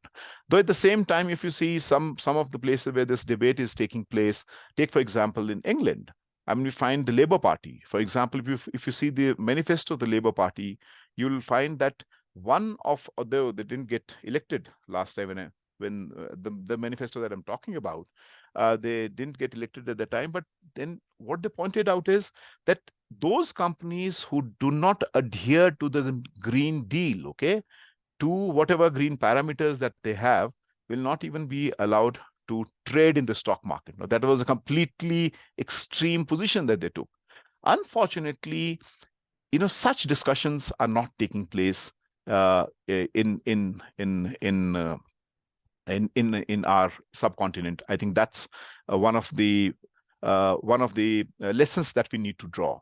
So, but the point is, when we're talking about and we continue to harp on this whole question of development, but which is also important. That's why this whole issue of loss and damage, what we call the common but differential responsibility, arose in Kyoto. I mean, that's what the Kyoto Protocol is all about. But in COP28, we said, no, it's a loss and damage exercise. Why? Because we have the UN humanitarian crisis pointing out, we have different reports pointing out, and that's the question. I mean, I think Ketan or someone else asked that, not everyone is, that vulnerable. I think that is apparently true. That is apparently true for the simple reason because the historic responsibility that these developed nations have. So this whole argument of loss and damage, that look, and those who are responsible, who are least responsible, faces the largest damage in across the globe. So how do you counter that? That's another area that we should look at it. And just to tell our young participants, how does it impact the Indian subcontinent? We know our historic carbon emissions. We know our historic responsibility in this whole climate change process. And then we have the IPCC 6 report, of course, the 3 working groups that we are talking about. And it points out that there are 2 extremely vulnerable zones that we have in India. Okay. One happens to be coastal India, and it says that in another 15 to 20 years, if we are not able to reverse the process, which we are not able to, in fact, that's why I showed you the climate clock, then probably large area of Bombay is going to get submerged. We won't have Bombay anymore. And because I am part of that Kerala Urban Commission, we are supposed to write an urban policy, probably the first commission in the country constituted by any state, to understand the dynamic processes taking place in the urban world and how Kerala should. So it's a commission formed for a year. And then we have to lay out an urban policy for 25 years. But, one of the funny things, I mean, it may sound funny, but it may literally be true after some time, is that we are not just preparing for the residents in Kerala, Priyanka. We are also preparing for the residents of Lakshadweep. Because if climate change continues to damage the way, so Lakshadweep would be another huge number of migrants, climate migrants, who are going to come and settle down nowhere else but in Kerala. They'll have no other place, okay? So actually we must realize where we are heading, okay? And likewise, if you see, I mean, both we as India and Bangladesh, we've always been arguing for an island in the Indian in the Bay of Bengal, okay? Bangladesh used to say this is ours. We used to say this is ours. And where the island is now? It's under the sea. So these are real issues of the people, okay? So therefore, even if we plant 100% trees, that's exactly what was pointed out, we are not going to get, and that's I think the final place where I want to end, is the whole question of adaptability. If you're not able to adapt, because mitigation is important, but it's not just mitigation what is important, it is also adapt. And when I say adapt, it's not just adapting infrastructurally, because the way we are building our cities are completely entire adaptation. I just wrote a piece in the Hindu recently on the smart cities, and you will be surprised to note that in many of the cities across the country, which were historically never flooded, okay, after the smart cities infrastructure were flooded. So in fact, what we are doing is quite entire adaptation. So I think these lessons need to be learned. Likewise, another area is the Himalayas. Now, if you come to Himalayas, last year in Himachal Pradesh, we had somewhat 500. And what is the IPCC pointing out? It is pointing out 3 important things. The first thing is that the frequency of the disasters and the extreme events is going to increase. So earlier, what you had once a century, now you are going to have every year or maybe twice, once in 2 years, okay? And when were you born, Priyanka? Post 1990s? Yes. Okay. 99. Okay, so I'm saying, and there are another funny two elements that the IPCC points out, and but that also talks about the human psychology. So it's not just limited to some infrastructure or some submergence or some kind of loss to the infrastructure, but also the way we are advancing.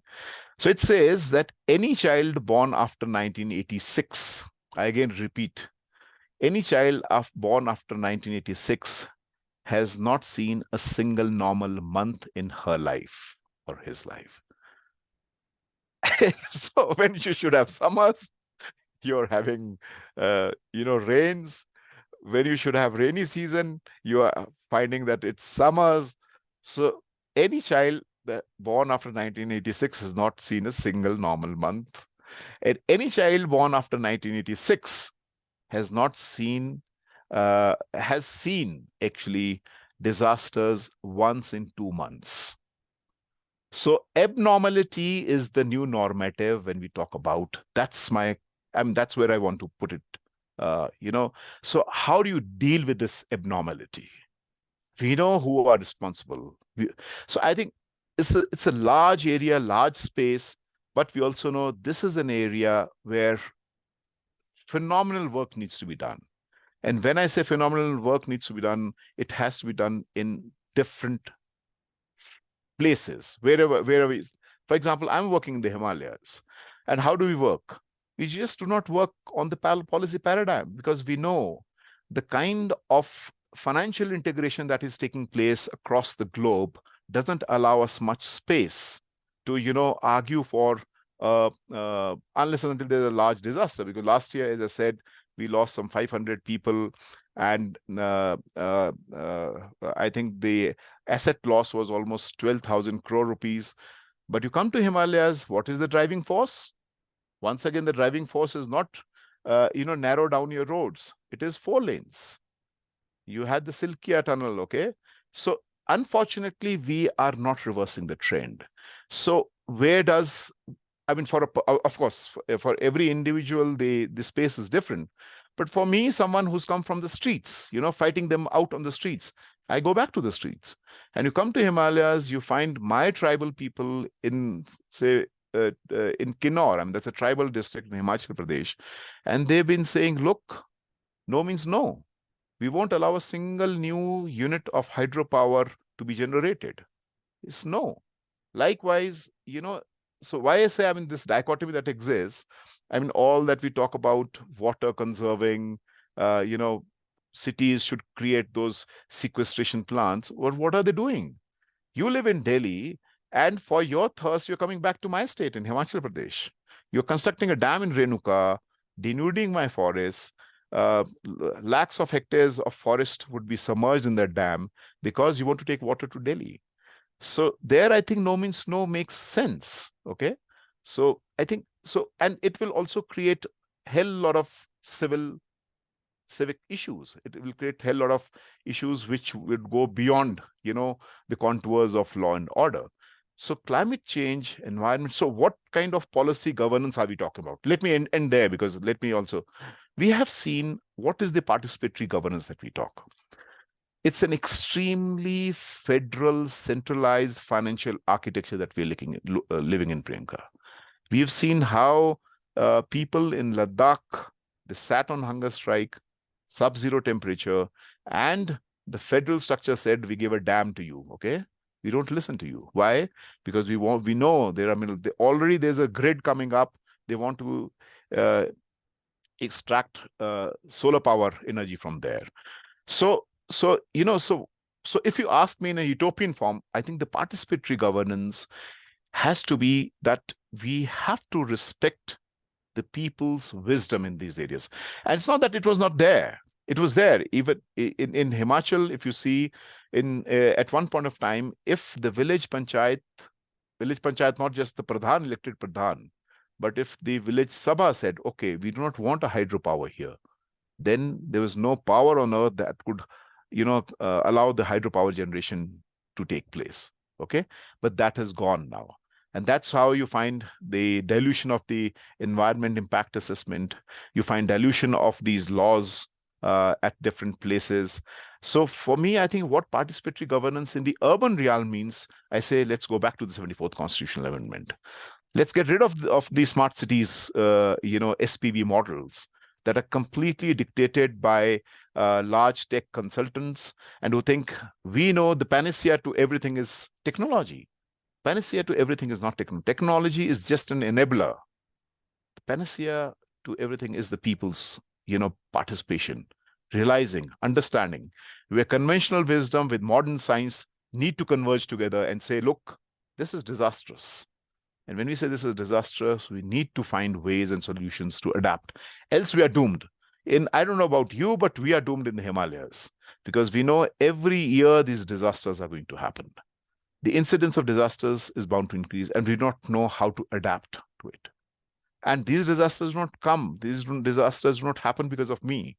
So my participatory governance would be, and when I say my participatory governance, also when I talk to my state or my federal structures that, look, we require a different financial architecture. I think one of the ways where there is some scope of intervention, I don't know, that also depends on the kind of, political realignment that takes place in the country, is to engage with the 16th Finance Commission.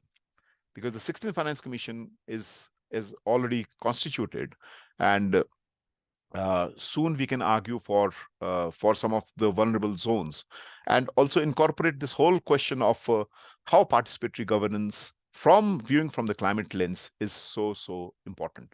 And lastly, so therefore 74th Constitutional Amendment that I'm pointing about, ward sabhas, ward committees. And lastly, I think what is also important is this whole question of vulnerable groups. Everyone is not vulnerable at the same level. Women, in fact, happen to be one of the most marginalized sections, because that's what the World Employment Report has just brought to the fore, that in the last 30 years, the people who have been pushed to informality, to the informal sector, 90% of people are employed in India informally are the women. Okay. So what are the structures? What are the governance structures do we need? Likewise, your migrant people. When we wrote the 74th Constitutional Amendment, migration was not even an issue. Okay, it was not considered to be an issue. Of course, it was an issue, but today it's one of the single most important issues. We do not know how do we build cities. We do not even talk about migrants, okay, that are coming in millions and millions. They are trying to reclaim their spaces. So, and so when it's a heat wave all across, because we just finished off some of our 5 zonal conferences, and then we realize if we have heat waves, it's not just providing about shade. It's not just providing about water. It's not about extending the hours and giving some reprieve of 4 hours during the daytime. It's extremely different. So I think that there has to be convergence between the policy developmental paradigm and bringing people centric based on nature. So nature-based solutions, when you say people centric alternatives, wherever we are able to, we should use our energies, pull in our efforts, and try to make and build some difference that we can. And that's what, it's not that we've not been able to do. When we wrote the vision document for Leh, we made the city government spend some 40 lakh rupees for our sanitation workers. So when it's minus 30 degrees in Leh, you find the sanitation workers in Leh, washing their clothes in a washing machine, because it's all solar passive designed house, taking a shower, because like you have heat waves there, you have cold chill blades. So, it's the reverse that you have to understand. So I think democratization of the surplus in the cities for the marginalized, for the working people, is one of the ways how do we adapt to this whole question. And also building worldwide networks, because even if we plant 100% trees, even if we start moving 100% on bicycles, mind you, the climate clock is ticking. And once it's at the tipping point, then it's at the irreparable loss. I think that's all. I want to say, maybe I could have said far more, but yeah. So Bhargavi, I don't know whether I did some justice, and that's how I do it. Okay, thanks. Thank you so much, sir. Over to you, ma'am. Yeah, thank you, Priyanka, and thanks, Tikender.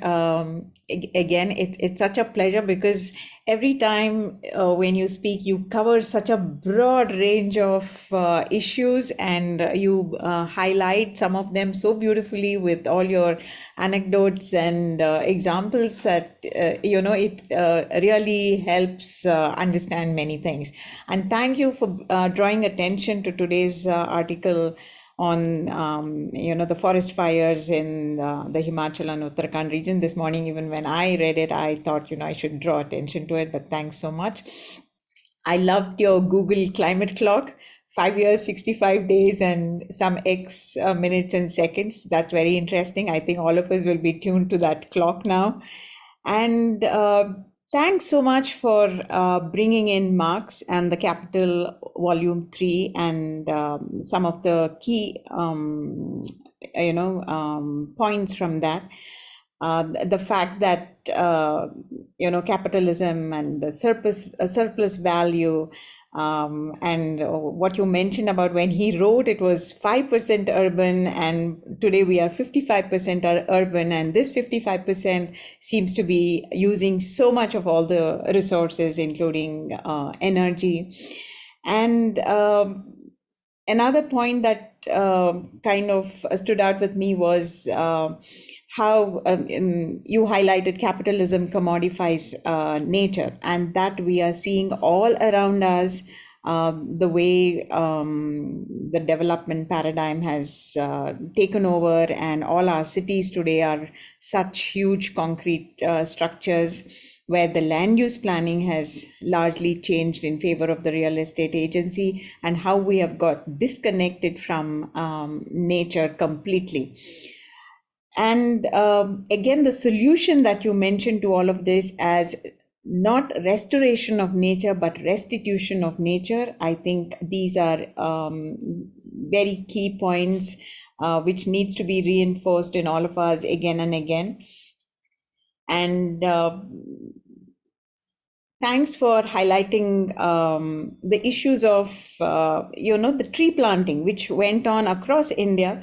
It was the pines in the Himachal and Uttarakhand, but in the south, it has largely been the eucalyptus trees and the acacia and the casuarina trees. And we all know today the havoc that eucalyptus has played and what acacia is doing in all our forests. While we were able to say that the forest patches have increased, it has come with a whole lot of disasters that were unknown at that time, and now we are in the process of removing eucalyptus in many parts of South India, at least in Karnataka. And yes, again, the many things that science did tell us once, and how it was embraced with very little discussion and debate. And that was also something that Abhi very nicely categorized, where science is accepted, but the policies are not, don't incorporate the science, or when the science itself is there, there are different viewpoints. So all of that, I think, gives our participants a very clear understanding of how all of these things work together. And when you were talking about land use change, again, something that struck me about conserving urban commons and water bodies and all of that, and the role of science, that brings me to the example of Bangalore itself as a city. Bangalore is a scientific city with so many scientific institutions, but where did we go wrong? We have not managed our waste properly. We've managed to drain out all our lakes, and today we've decided to put in STP treated water back into our lakes, and we are open to all kinds of apartments and everybody getting into that business. So without any regulation and monitoring there, we don't know what kind of an epidemic we will all be exposed to. So cities as engines of growth, which again you highlighted, is something that we need to think, because that is what has triggered our cities to be what they are today. And we are all totally disconnected from nature and all the traditional practices and the knowledge that we once had. and the use of land and sacred spaces. That again takes me to another example where in North Bangalore, a layout got formed very recently. It was a layout that has been exclusively formed for the judges. It is called the SK layout, where it literally brought bulldozers and removed all the sacred groves from there. So, while on one side, just a few years ago, there were many studies on those sacred groves, and today all of that has got eroded. And you did mention Shah Rukh Khan and Fauji, which is very interesting because in Bangalore in 2005, we had a huge concert by Shah Rukh Khan called Temptation 2005. And the funds of that Temptation 2005 was to construct a Bamiyan Buddha statue to one of the monolithic hills that we have here, which is called, also referred to as the Ramnagaram Hills, where the Sholay was shot. They wanted to convert this entire monolithic hill into a big statue. And in the previous talk, Abhi highlighted vultures. So this is also a vulture habitat. And thanks to the bird watchers of the city who brought this to the attention of the forest department, and they put a huge banner on that monolithic hill saying that I'm beautiful as I am, I don't need a facelift.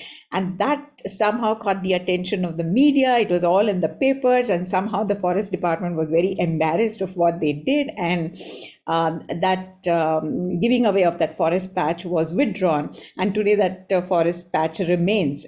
But you'll never know, because then it was the Bamiyan Buddha. Today you don't know what other projects are in the pipeline, to convert these hills into something else. So these kind of plans are constantly in the pipeline for the city, and one has to always be aware and understand what is happening. You also spoke about how things are driven by the market. And another important point that you mentioned was about how Trump had walked out of one of these key international meetings. That again reminds me of in one of the cases when we were fighting on the biopiracy issue, the judge Vikramjit Singh had said, you should not be coming to court. You should go and protest outside the US embassy because they have not signed up for the CBD. So yes, it reminds us of all the historic responsibility that these developed nations have, and to hold them accountable and make them sign up for many of these things is very, very interesting. And thanks again for drawing attention to everything that's happening in coastal India in the context of climate change. And you spoke about vulnerable groups. Yes, thanks for highlighting how women are bearing the brunt of it, and girl children particularly. And that also reminds, Bangalore is having a series of consultations by many, many groups today are working on climate change. And sex workers, senior citizens, disabled people, people living in contaminated areas, these are the ones who are completely vulnerable and at great risk with respect to the flooding that we are seeing, or even the heat waves that we just experienced. Thank you so much for also highlighting smart cities. Yes, all our smart cities are getting flooded. All the smart city projects which were done through the special purpose vehicles have been a disaster. They have completely left out public participation, and they are examples for the youth to study and understand what went wrong in all of that planning. That also brings me to the point of how parastatals today seem to be governing our cities. People have absolutely no role, because for every little thing you have a parastatal. From renewable energy you have a parastatal, water you have a parastatal, electricity you have a parastatal. Everything is taken care of by parastatals. So the 73rd and 74th Amendment has never been implemented in true spirit, and that again, I think the youth have the power to push for its proper implementation. And again, what you highlighted about born after 1986, you've not seen a single normal month. Oh my God, that was another very insightful thing. I don't think, they would have seen even the beautiful trees flower at the right time across the seasons. Then the role of financial integration at the international level, which is not allowing people to work, is something very important that you said. And the role of the tribal community saying no to saying no means no is again something very interesting, because yes, I do remember many of the examples here in Karnataka itself where a panchayat would pass a resolution and that was the end of it. But today that provision seems to be, put in cold storage, and decisions are taken at the central level, and that is where we have eventually come to. So yes, a phenomenal amount of work needs to be done, and it has been a great start for this program for highlighting all of these things to our participants. And thank you so much. Over to Priyanka to take the questions. Thank you so much, ma'am. We do have a couple of questions in the Q&A box, but I would like to start with my own as well. Okay. The word restitution stuck to me a little bit.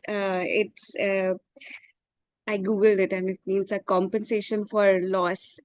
So I thought that for people who are living in the mountain communities, uh, how how accessible would participatory governance be when, if the life is hard and it is easier to get paid for a loss, why would they want to protect what is already there? Like, even taking examples of Joshimatte sinking and everything, and yes, there were other reasons for that, but still, even when we consider tourism and the hyper tourism, if I can say that, or considering all of that, it's easier to take a loss in those terms if the livelihood is a little difficult than to actually preserve something. And another one regarding participatory governance was that how acceptable is Indian government towards it? Because for EIA, we had a public consultation period was reduced in the not recent 2020, the 2020 notification reduced it, and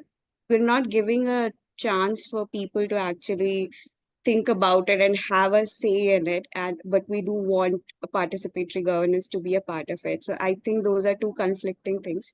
So what are your thoughts on them?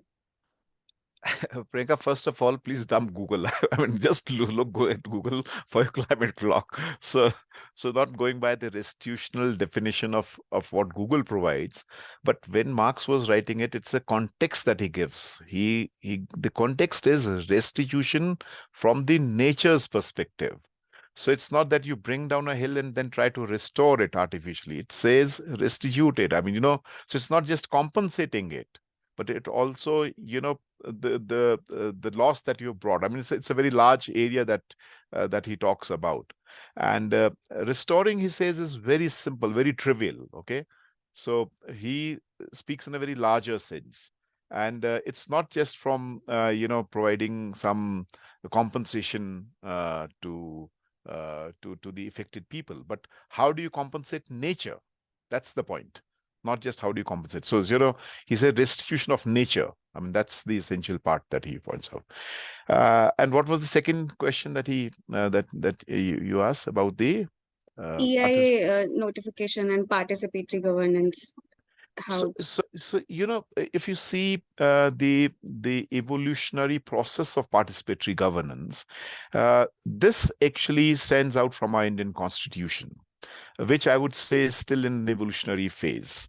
And when the Indian Constitution was being written, uh, uh, unfortunately, even at that period, there is no, even in the Constituent Assembly, when we were discussing, Himalayas have no mention, because, we were like completely occupied with so many important issues, and rightly so. And we just find a mention of forest in the Indian Constitution. So Himalayas do not figure in. So, why I say, because I come from the Himalayas, I'm a mountain person. So if you ask me, I can tell you n number of instances, examples where we ought to have a different paradigm, not just based on a majoritarian opinion that we build across, but on different parameters set where opinions should matter, and that's have been the evolutionary phase of our governance matters also. Definitely they were feudal. I mean, if you talk about the Kassites, all the migrations that have taken place in the Himalayas. But what I'm trying to point out is that when Dr. Ambedkar and Gandhi, they were pointing out, and that's what I think it was in IMPRI only that we were discussing some time ago, that this third tier was missing in the Indian Constitution. So it's only the 74th Amendment that was brought because, Ambedkar had this feeling that once we have city governance structures, then the same hierarchical castes that we have in the villages will continue to dominate, and will continue to, and he had that feeling quite right. I mean, in a very right context. I'm not that he was wrong in that. Likewise, Gandhi also. So probably he never advocated for such governance structures. But what does our experience tell us? The current president of our India, Madam Murmu, wouldn't have been the president had there not been this third tier of governance. Had there not been, not that the third tier of governance, I mean, as Bhargavi rightly pointed out, it really failed, but it also has some ray of hope, because had there not been reservation for women, and we've seen phenomenally well, elections taking place after every 5 years. Of course, they were not empowered at all. But women getting reservation through that, that ladder being climbed up, and eventually being the president of this large nation. Okay, so I think that phase of evolutionary process is what we need to discuss more about, and that process is not just and should not just be restricted to managing our waste and some civic issues, but also what Lefebvre and what David Harvey points out, right to the city. The right to the city means the right to plan the city, the right to plan our villages if you're not in cities. How do we incorporate in this process? Unfortunately, there was some element when we have the Constitution being written. Of course, not the third tier, but let me cite another example to you, because I did this review for the Delhi Master Plan. So when we have the Delhi 1961 Master Plan, the Master Plan was written in 4 languages: Hindi, English, Urdu, and Punjabi. Okay, and guess what? 70%, 80% of the people were illiterate. So what do you do with such a master plan? Okay, so this master plan would say, okay, so many houses. So there was hardly any participatory governance. So many, etc., low-income houses, etc., etc. Not going by the technicalities of the land use of master plan, but the participatory. Then how do you match this mismatch? So how do you fill this mismatch? Is that they had a permanent person in the municipality called a Munadiwala who used to beat the drum. Even in Simla municipality, we had a drum who was called a dholi. So this person would go back to the wards, beat the drum, and read out the master plan. Okay? Now I reviewed the 2041 master plan of Delhi. Can you believe not just the language that is so elite, but purposefully the process was drawn in such a manner that I would say 99% of the people didn't even know, the Delhi residents, that there's a master plan coming up that is going to decide the futures, their futures about mobility, their futures about housing in Delhi. So that's the distinction that I want to draw. Unfortunately, that is the driving force, where they want to reduce the human interface. They think this is an obstructive interface in enhancing the speed of developmental trajectory. Unfortunately, what it does is that the developmental trajectory itself is faltered inherently, and then it falls on the ground. That's how I would like to put it. Thank you, sir. We have a couple of questions. Tanisha Upadhyay ji, would you like to ask your question?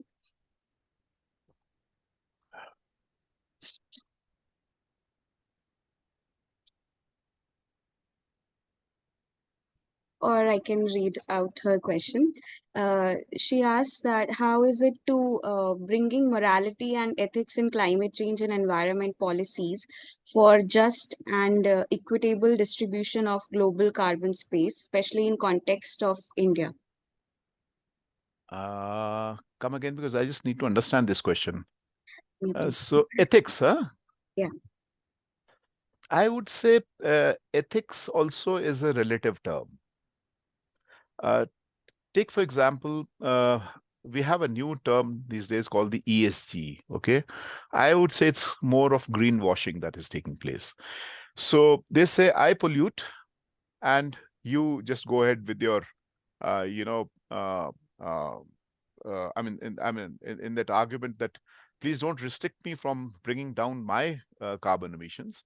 But if I continue to pollute, I give you the compensation for the losses that I think we have to be a little cautious and careful about that. Now, let me cite another example. I mean, that will be easier for our participants to understand. I did my fellowship on urban mobility from Leipzig. Now, Leipzig is a very interesting city in Germany, which has, I mean, to me, honestly, it's an ideal city as far as urban mobility is concerned. Why? 25% people commute on bicycles, another 20-30% pedestrians, very few use motorized transport, and the rest use public transport, because public transport is completely free. I'm told, Bhargavi, now even in Karnataka, I think it's bringing in a huge difference when they have made public transport free to the women. The kind of empowerment. Women are able to work, go to different places. Delhi, we've seen that, by the way. Okay, so. But that's not the paradox. Why I'm discussing Leipzig is that they had these 8-lane roads, and they were further reducing those 8 lanes and handing over those 2 lanes to the pedestrians and the cyclists. So this professor that I asked about, I said, but you already have such a huge, high, index of public transport, and non-motorized transport. Why do you want to further squeeze the motorized transport and give it to the pedestrians? Despite the fact that 70% of the employment in Leipzig sustains on a manufacturing of the worst guzzlers of the world, Posh. Okay, I visited that factory, by the way. So then I asked him, for whom are you manufacturing these posh cars for? Priyanka, the answer that I got, this professor said, for you. To the people living in third world. You have a rising middle class. You have those aspirations. You keep on widening your roads, keep on squeezing the spaces of your pedestrians, and then keep on building those highways and another flyovers, and then those flyovers get choked. Then I don't know where we're going to fly. Probably we'll have those heli taxis flying. That is how we are actually advancing.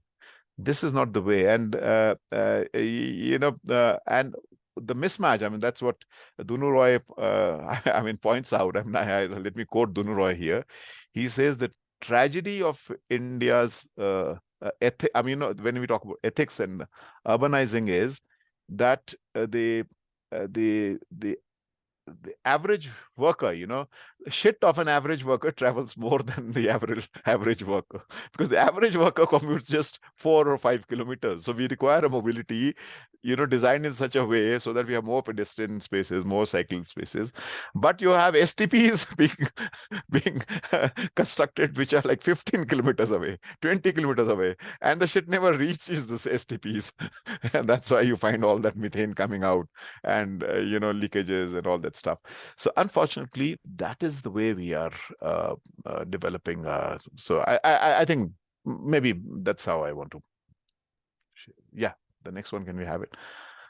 Yes, sir. So the next question is that glacial lakes disaster is a concern, especially in Himalaya, Ladakh, Jammu, Kashmir. It can be disastrous. Then why is it not getting enough attention from policymakers?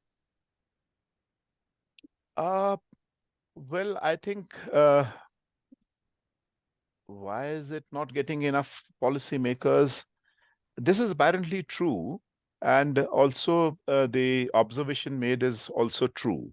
But I think it's even beyond our comprehension if we talk in in a global context. And again, let me share another anecdote, because I was in this polar conference. We have the 3 poles, though some of us do not agree with that. So the North Pole and the South Pole, and the third is the Himalayan pole, because we have the third largest glacial reserves in the world. I mean, so we have the North Pole ice, we have South Pole, and the Himalayas. So I remember interacting with the North Pole countries. You know, they have this group, and if you see the question of empowerment and how it has been incorporated in their policy paradigm, is what I was trying to figure out. You know, no means no. They already have an SOP developed, that there's certain things that they're not going to allow in that region at all. Okay, so if you just I mean, try to find out, you'll come to know that, for example, like we are trying to extend our solar harnessing to Ladakh. So there are certain developmental projects which the federal countries across, because you know the North Pole, I mean the group that is called, I'm just forgetting what is it called, you know, the can someone just you know, the group of Nordic countries, yeah, the Nordic ones. Yes, so the Nordic countries is, I mean, they're Nordic countries, they have different federal governments that are there, but they have a kind of legislation incorporated. Unfortunately, what we need to do is probably the entire Himalayan region, because it's not just India that is supposed to do it. It's also Pakistan, it's also China, it's also Burma, it's also Bhutan, it's also Nepal that we need to talk about. So IKI has brought out some kind of discussion dialogue on that.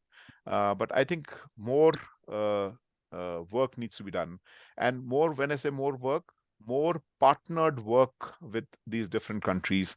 Say, for example, what needs to be done and what not needs to be done in these areas, so that we just do not enhance this space, because this space is not just being enhanced by the activities there in Ladakh. This is also something that is happening at the oceanic level, you know, you know, at the global level that is happening. But also, at least we are able to I mean, not being a kind of enhancer in the pace. I think we require more fraternal, more you know, networked kind of stuff, so that we are able to influence. Just like we have the Nordic countries, why can't we have the Himalayan countries, some association where we talk about, forget about Himalayan countries, Priyanka, 16th anniversary, we do not even have the Himalayan Indian states unity as so, you know, it's a different challenge that we are witnessing. Yeah, so on this topic, I think I just remember that ISRO does the analysis of, I think, glacial lakes expanding. It has a program for that, and yeah. No, we have another institution based at Bangalore also that is doing it. Oh. Yeah. And there is, I think, ICI mod IKI in mode. Nepal. That's what I Yeah. said. IKI mode. IKI mode, yeah. That's exactly what I said. Yeah. Yeah. Yes. If do we have any more questions? You can just raise your hands also. So we'll give it a couple of minutes. If we don't have, then we'll proceed. Okay.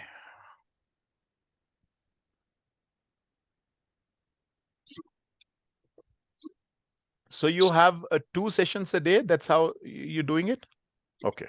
We are trying to have 2 sessions a day, but we also have 3 on some days. Okay.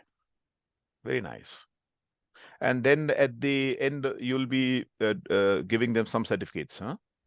Yes, so this is also like opportunity for the participants. We are doing an abstract presentation and a research article component we have added to the fellowship. So the participants can choose a topic of their choice, and we can relate it to the experts, and they can then discuss that if the topic is suitable enough or not. They can go ahead with the abstract submission, and they can press on the last day. They have to do a presentation on this abstract, and if they wish, then via this fellowship, we will be coming out with a book and which would be titled an anthology of essays. So in that, after revisions and editing and all, they can be, if they wish, they can convert it into a book chapter.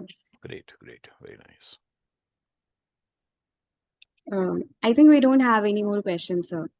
Okay, very nice. But Yeah. we can have participants introduction while Tikender sir is here. Oh, Arjunji, you are there. Yes, sir. Very nice to see you. Yeah. So if you have some time, you can stay so that we have around 24, 25 fellows. Yes. I would love to. Yes, Yeah, you can yeah, go to help them for their topics. Yeah. Priyanka, shall we start with participant introduction? Yes, sir. Participants can start introducing themselves. We just need a brief bio, your name, your organization, where you're working, or are you a student, and your research interest area. So we can start. If anybody would like to voluntarily go first, please raise your hand.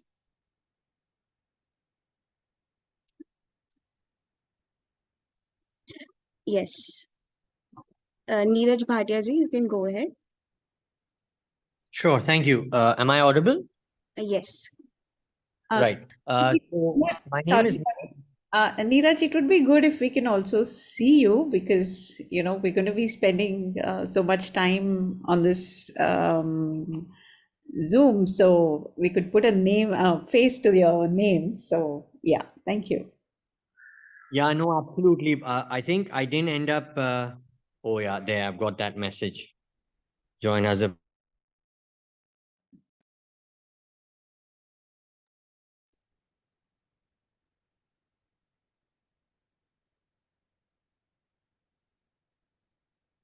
Hello.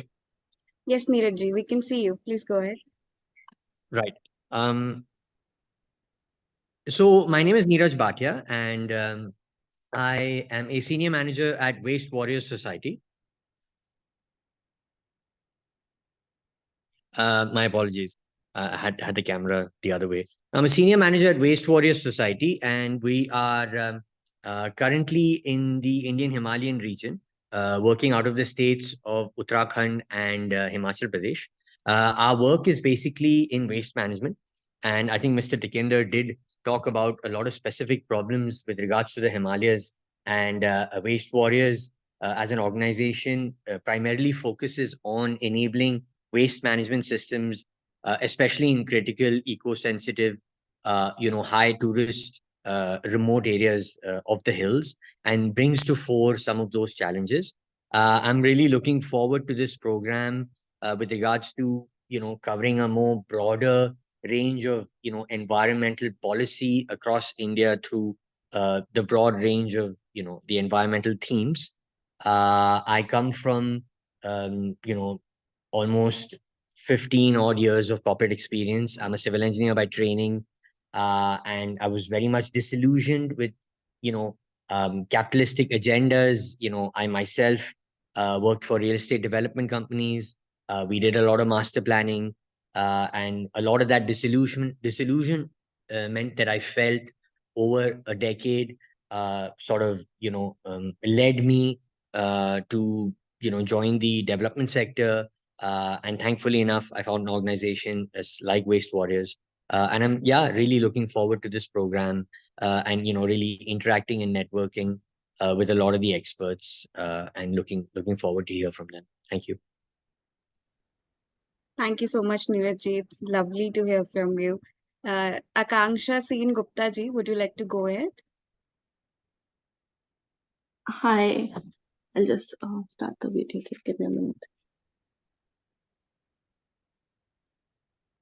Hi, everyone. I am Akanksha, and I work as a carbon auditor. So I audit carbon offset projects across many registries. There is GS, there is Vera, there is CDM. Right now, CDM, it's a little slow because 6.4 is in the works. So yeah, that is what I do and I am here to just expand my understanding about market-based policies and market-based mechanisms that we can have to fight climate change. Thank you, Akanksha ji. Ankita Luharia ji, would you like to go ahead? Yeah, sure. Thanks, Priyanka. I'll just turn on my mic.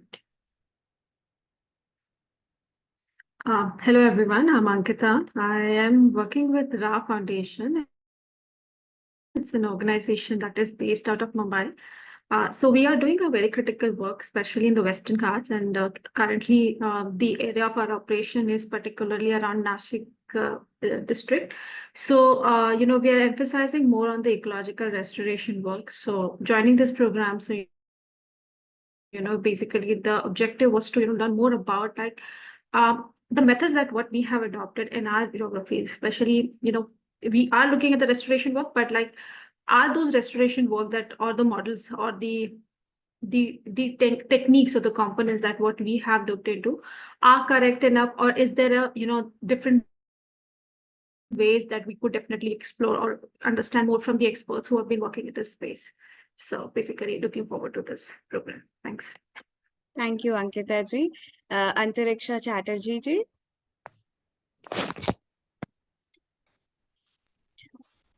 Okay, Dr. Urba Malik we have here. Yeah, you can go ahead, ma'am.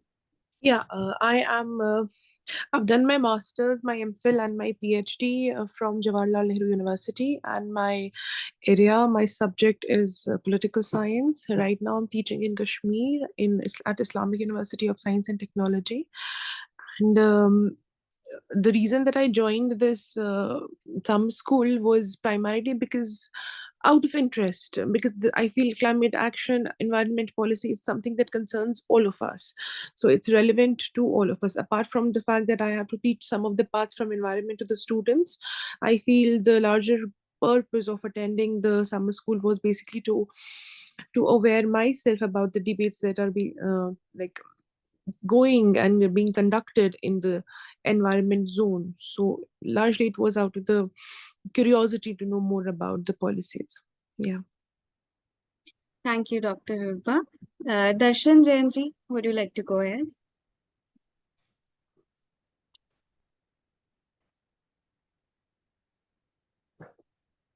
Hello everyone. Good afternoon.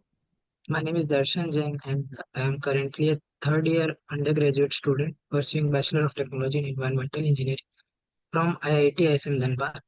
So I was looking for more exposure and hoping to understand more of the nuances about the policy and how as a youth I am currently preparing myself to go into the corporate world. So I was just looking to be more prepared. And it is really an insightful session today. I got to learn very much. So thank you. Thank you, Darshan ji. Antariksha ji, would you like to go ahead?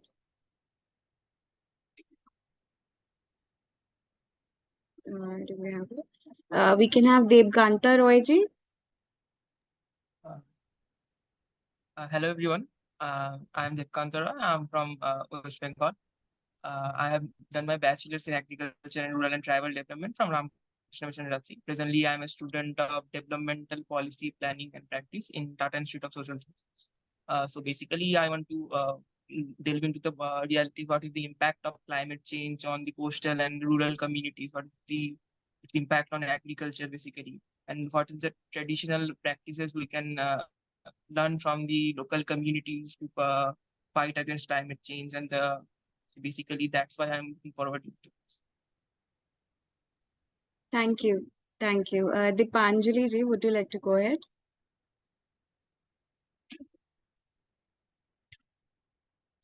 Deepanita Mishra ji.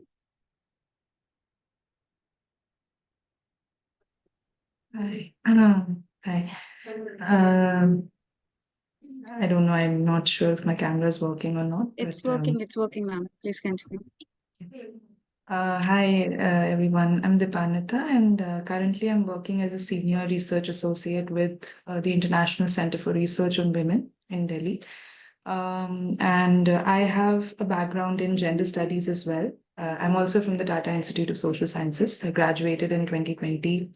I've been working in the whole gender, rural livelihoods, and environmental conservation space for over 3 years, almost 4 years now. And ICRW is looking at a project with Seva on in the Little Run of Kutch on how environmental activities such as introduction of solar or the forest department, for example, wanting to convert parts of the run into a lake are going to impact women's livelihoods, and also the emissions, and how that fits into larger politics and narratives that India is building around carbon emissions and climate adaptation by rural communities, specifically when it comes to women and their lives and livelihoods. So yeah, I look forward to this. It's very relevant for me, this fellowship. I look forward to all the learnings and all the experts who have to share their insights, as well as any collaboration or any sort of insights that my fellow sort of colleagues here would like to offer as well. Thank you. Thank you so much. Dhanashri ji, would you like to go ahead?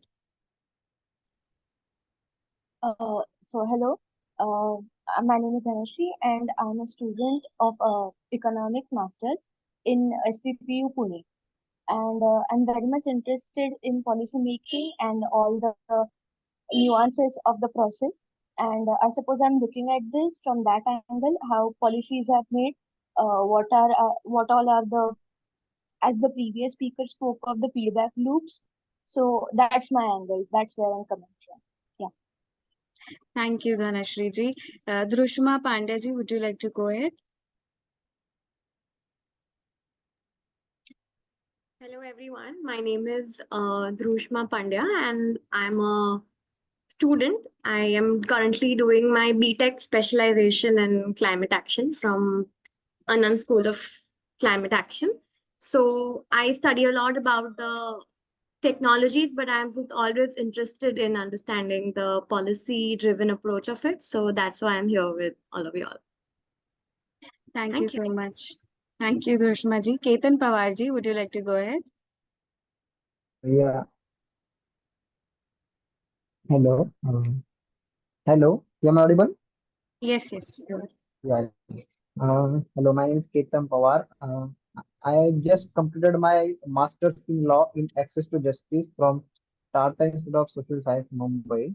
Therein, I did my dissertation or research in impact of climate change on displacement vis-a-vis humanitarian issues. So there I collected primary data from the Ernakulam, Kerala and Ratnagiri, Maharashtra, and did a comparative analysis how the climate change and the climate change induced extreme event leading to the displacement and causing the livelihood issues. And thereby I also developed one community climate resilience skill in order to understand the resilience of the people, be it fishermen, be it agriculturists, or the common people living nearby the coastal area, how they are resilient to the vulnerabilities of the climate change. And currently I'm looking for the job also. Thank you, Ketan ji. Maria ji, would you like to go ahead? Hi everyone. I'm Maria. I'm from Kerala. I'm a lawyer. I have been practicing as a corporate lawyer for the last 8 years. Currently, I'm on a break. I just turned 30 a few months back. So then I started questioning the course of the career choices, the choices I was making in my life. So I just took a pause from my corporate hustle for a while. And then I just started slowing down and paying attention to things around me. I realized that I'm greatly interested in conservation and very interested in, especially with special focus on wetlands and rainforest. So I'm currently in a phase where I'm actively looking out for opportunities, learning opportunities, working opportunities in policy and conservation space. So here I am. I thought this is the perfect place for me, and yeah, that's it. Is it raining in Kerala? It Just is, behind you. and there's a power cut in the house, so I had to move to so, and I thought Okay. we could all see the rain outside. Yeah. Thank you so much. Thank you, Maria ji. Thank you so much. That is all the participants we have present for now. If anybody is left, then we can have their introductions later in the program. We have a creative project included in this fellowship. So I would like to invite Vishali ji to kindly give us the details of that. Hello, good evening. If we can have the slides, please. Right. As part of the fellowship, we are having few requirements that the fellows will have to fulfill, and those basically, as Priyanka has already mentioned, it'll be one of the abstracts, and then followed by a PPT, and also a chance to publish your research report in our ISBN edited book. If we go back to the first page, Astaba. Yeah. So this is a guideline document that will be shared with our participants. This will be shared today with the video link that you will get. This is a guideline documents which has all the information starting from, yes, if we can move, yes. You can see we have the details of the fellowship mentioned in the guideline document at the very first, and then moving ahead. Right. We can move ahead a little bit. Right. So as part of the fellowship, participants are required to submit a creative project.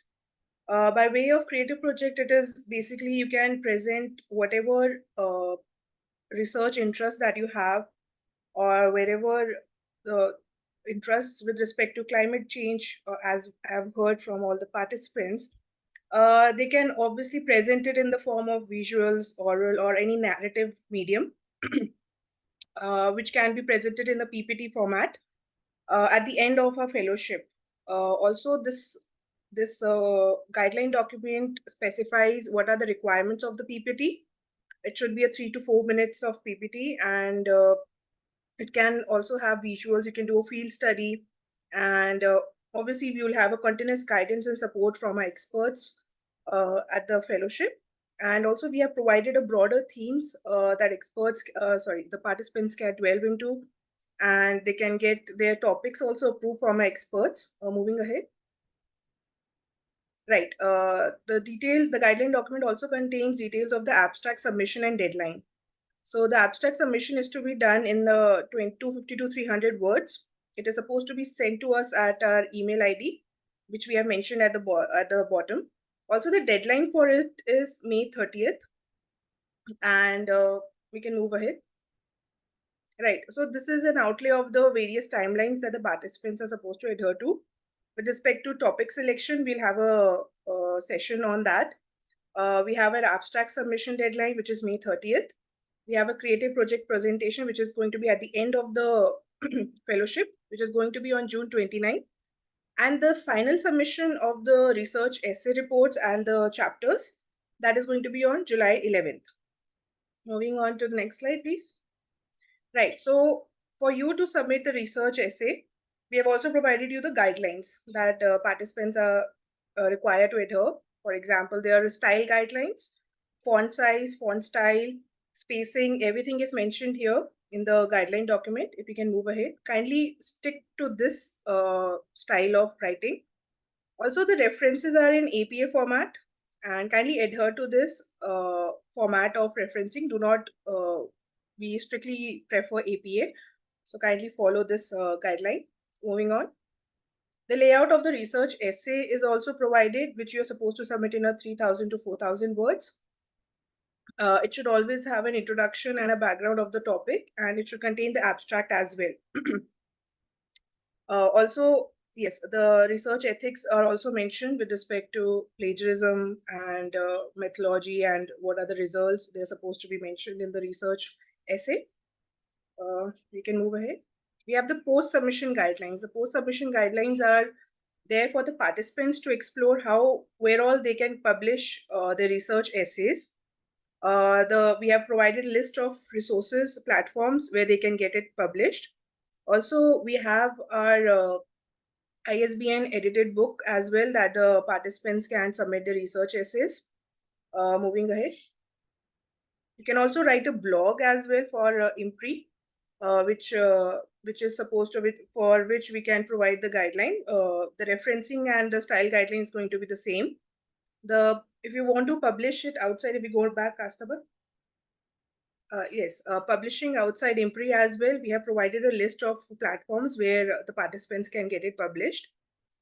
We also have our journal, which is the Impact and Policy Research Review Journal. The participants, if they wish to submit their research essays, they can share it over for a journal as well. Moving ahead. Right, we can move.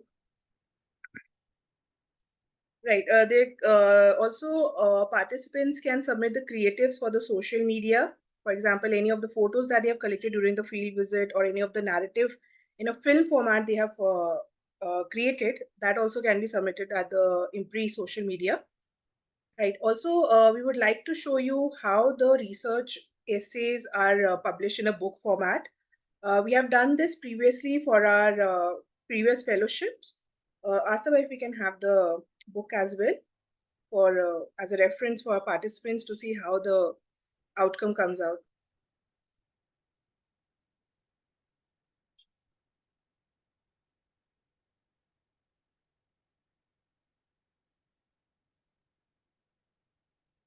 We have the white, yes. So this is the book. It's a it was a young women leaders in public policy fellowship. This was over this the participants have actually submitted the research reports to our chair and our experts for their due guidance and due suggestions for the research reports. Based on that, it has been further submitted for the publication in the book. So in this, if we can show the index content page, please.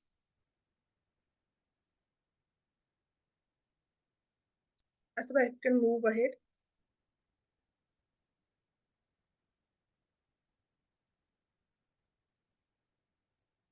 It's not visible. Yes, if we can go to the next slide, which is the table of contents. Is the table of contents? Okay, I think so. It's not. Is it not visible? It is visible now. It's moving. Yes, it is now. Yes, this is yeah. So we have the table of contents here, where you can see that the various fellows have submitted their research reports, and it has gone through a series of review from our experts as well, with due suggestions. They have incorporated it, and then it has come out in this book format. If you can show the contribution page as well.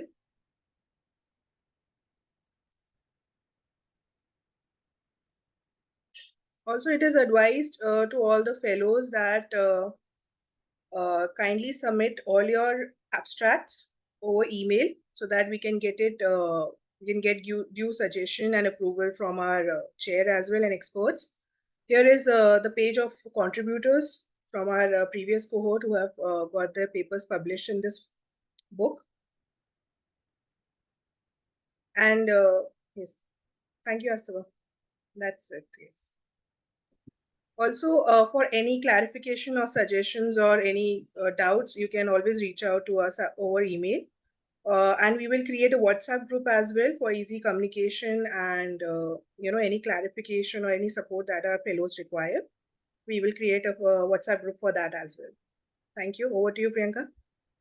Thank you, Vaishali and thank you, Asthaba. And before we move on to Bhargavi ma'am's closing chair remarks, I would like to thank Mr. Tikender sir for being very kind and patient with us throughout the session and for answering all of our queries. We had a great learning session from him, and so we would love to learn from you in the future events as well.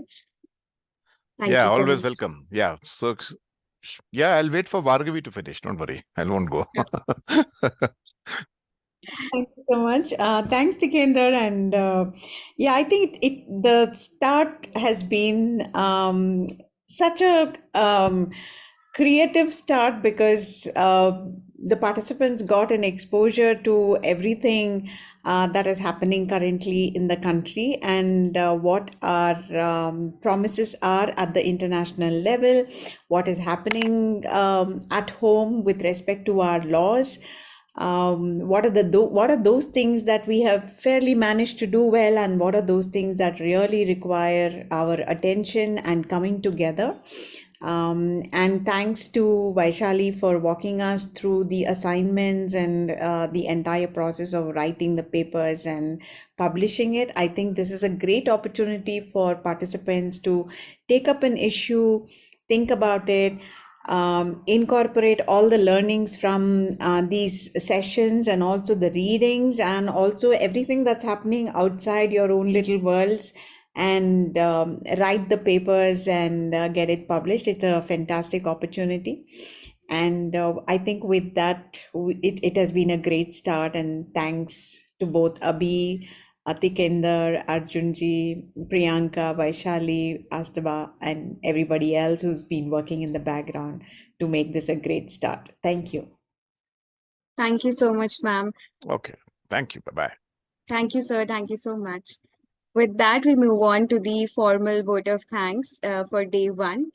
So as we come to the end of day one of the EPAYF Environment Policy and Action Youth Fellowship, an online international summer school program, a 2-month online immersive introductory leadership certificate training fellowship program, I, Prankanegi, researcher at IMPRI, Impact and Policy Research Institute, would like to propose the formal vote of thanks on behalf of IMPRI. We are grateful to our experts for the day one session, Dr. Abhi Tamim Vanak ji and Mr. Tikender Singh Pawar ji, for taking out their valuable time and allowing us to learn from this online certificate program. We thank our chair, Ms. Bhargavi S. Rao ji, for convening all these sessions today. And we thank all of our participants who have raised pertinent questions and actively participated in today's deliberation. We look forward to welcoming you next Saturday on May 25th for our day 2 of the certification course. We are grateful if you're watching us later on YouTube or listening to us on our various podcasts or reading our publications. We hope you continue to join us in future to our IMPRI Web Policy Talk and Web Policy Learning events as well. Wishing you a very good evening and thank you. Thank you. Have a great weekend, everyone. Thank you. Bye-bye. Thank you, ma'am. Thank you.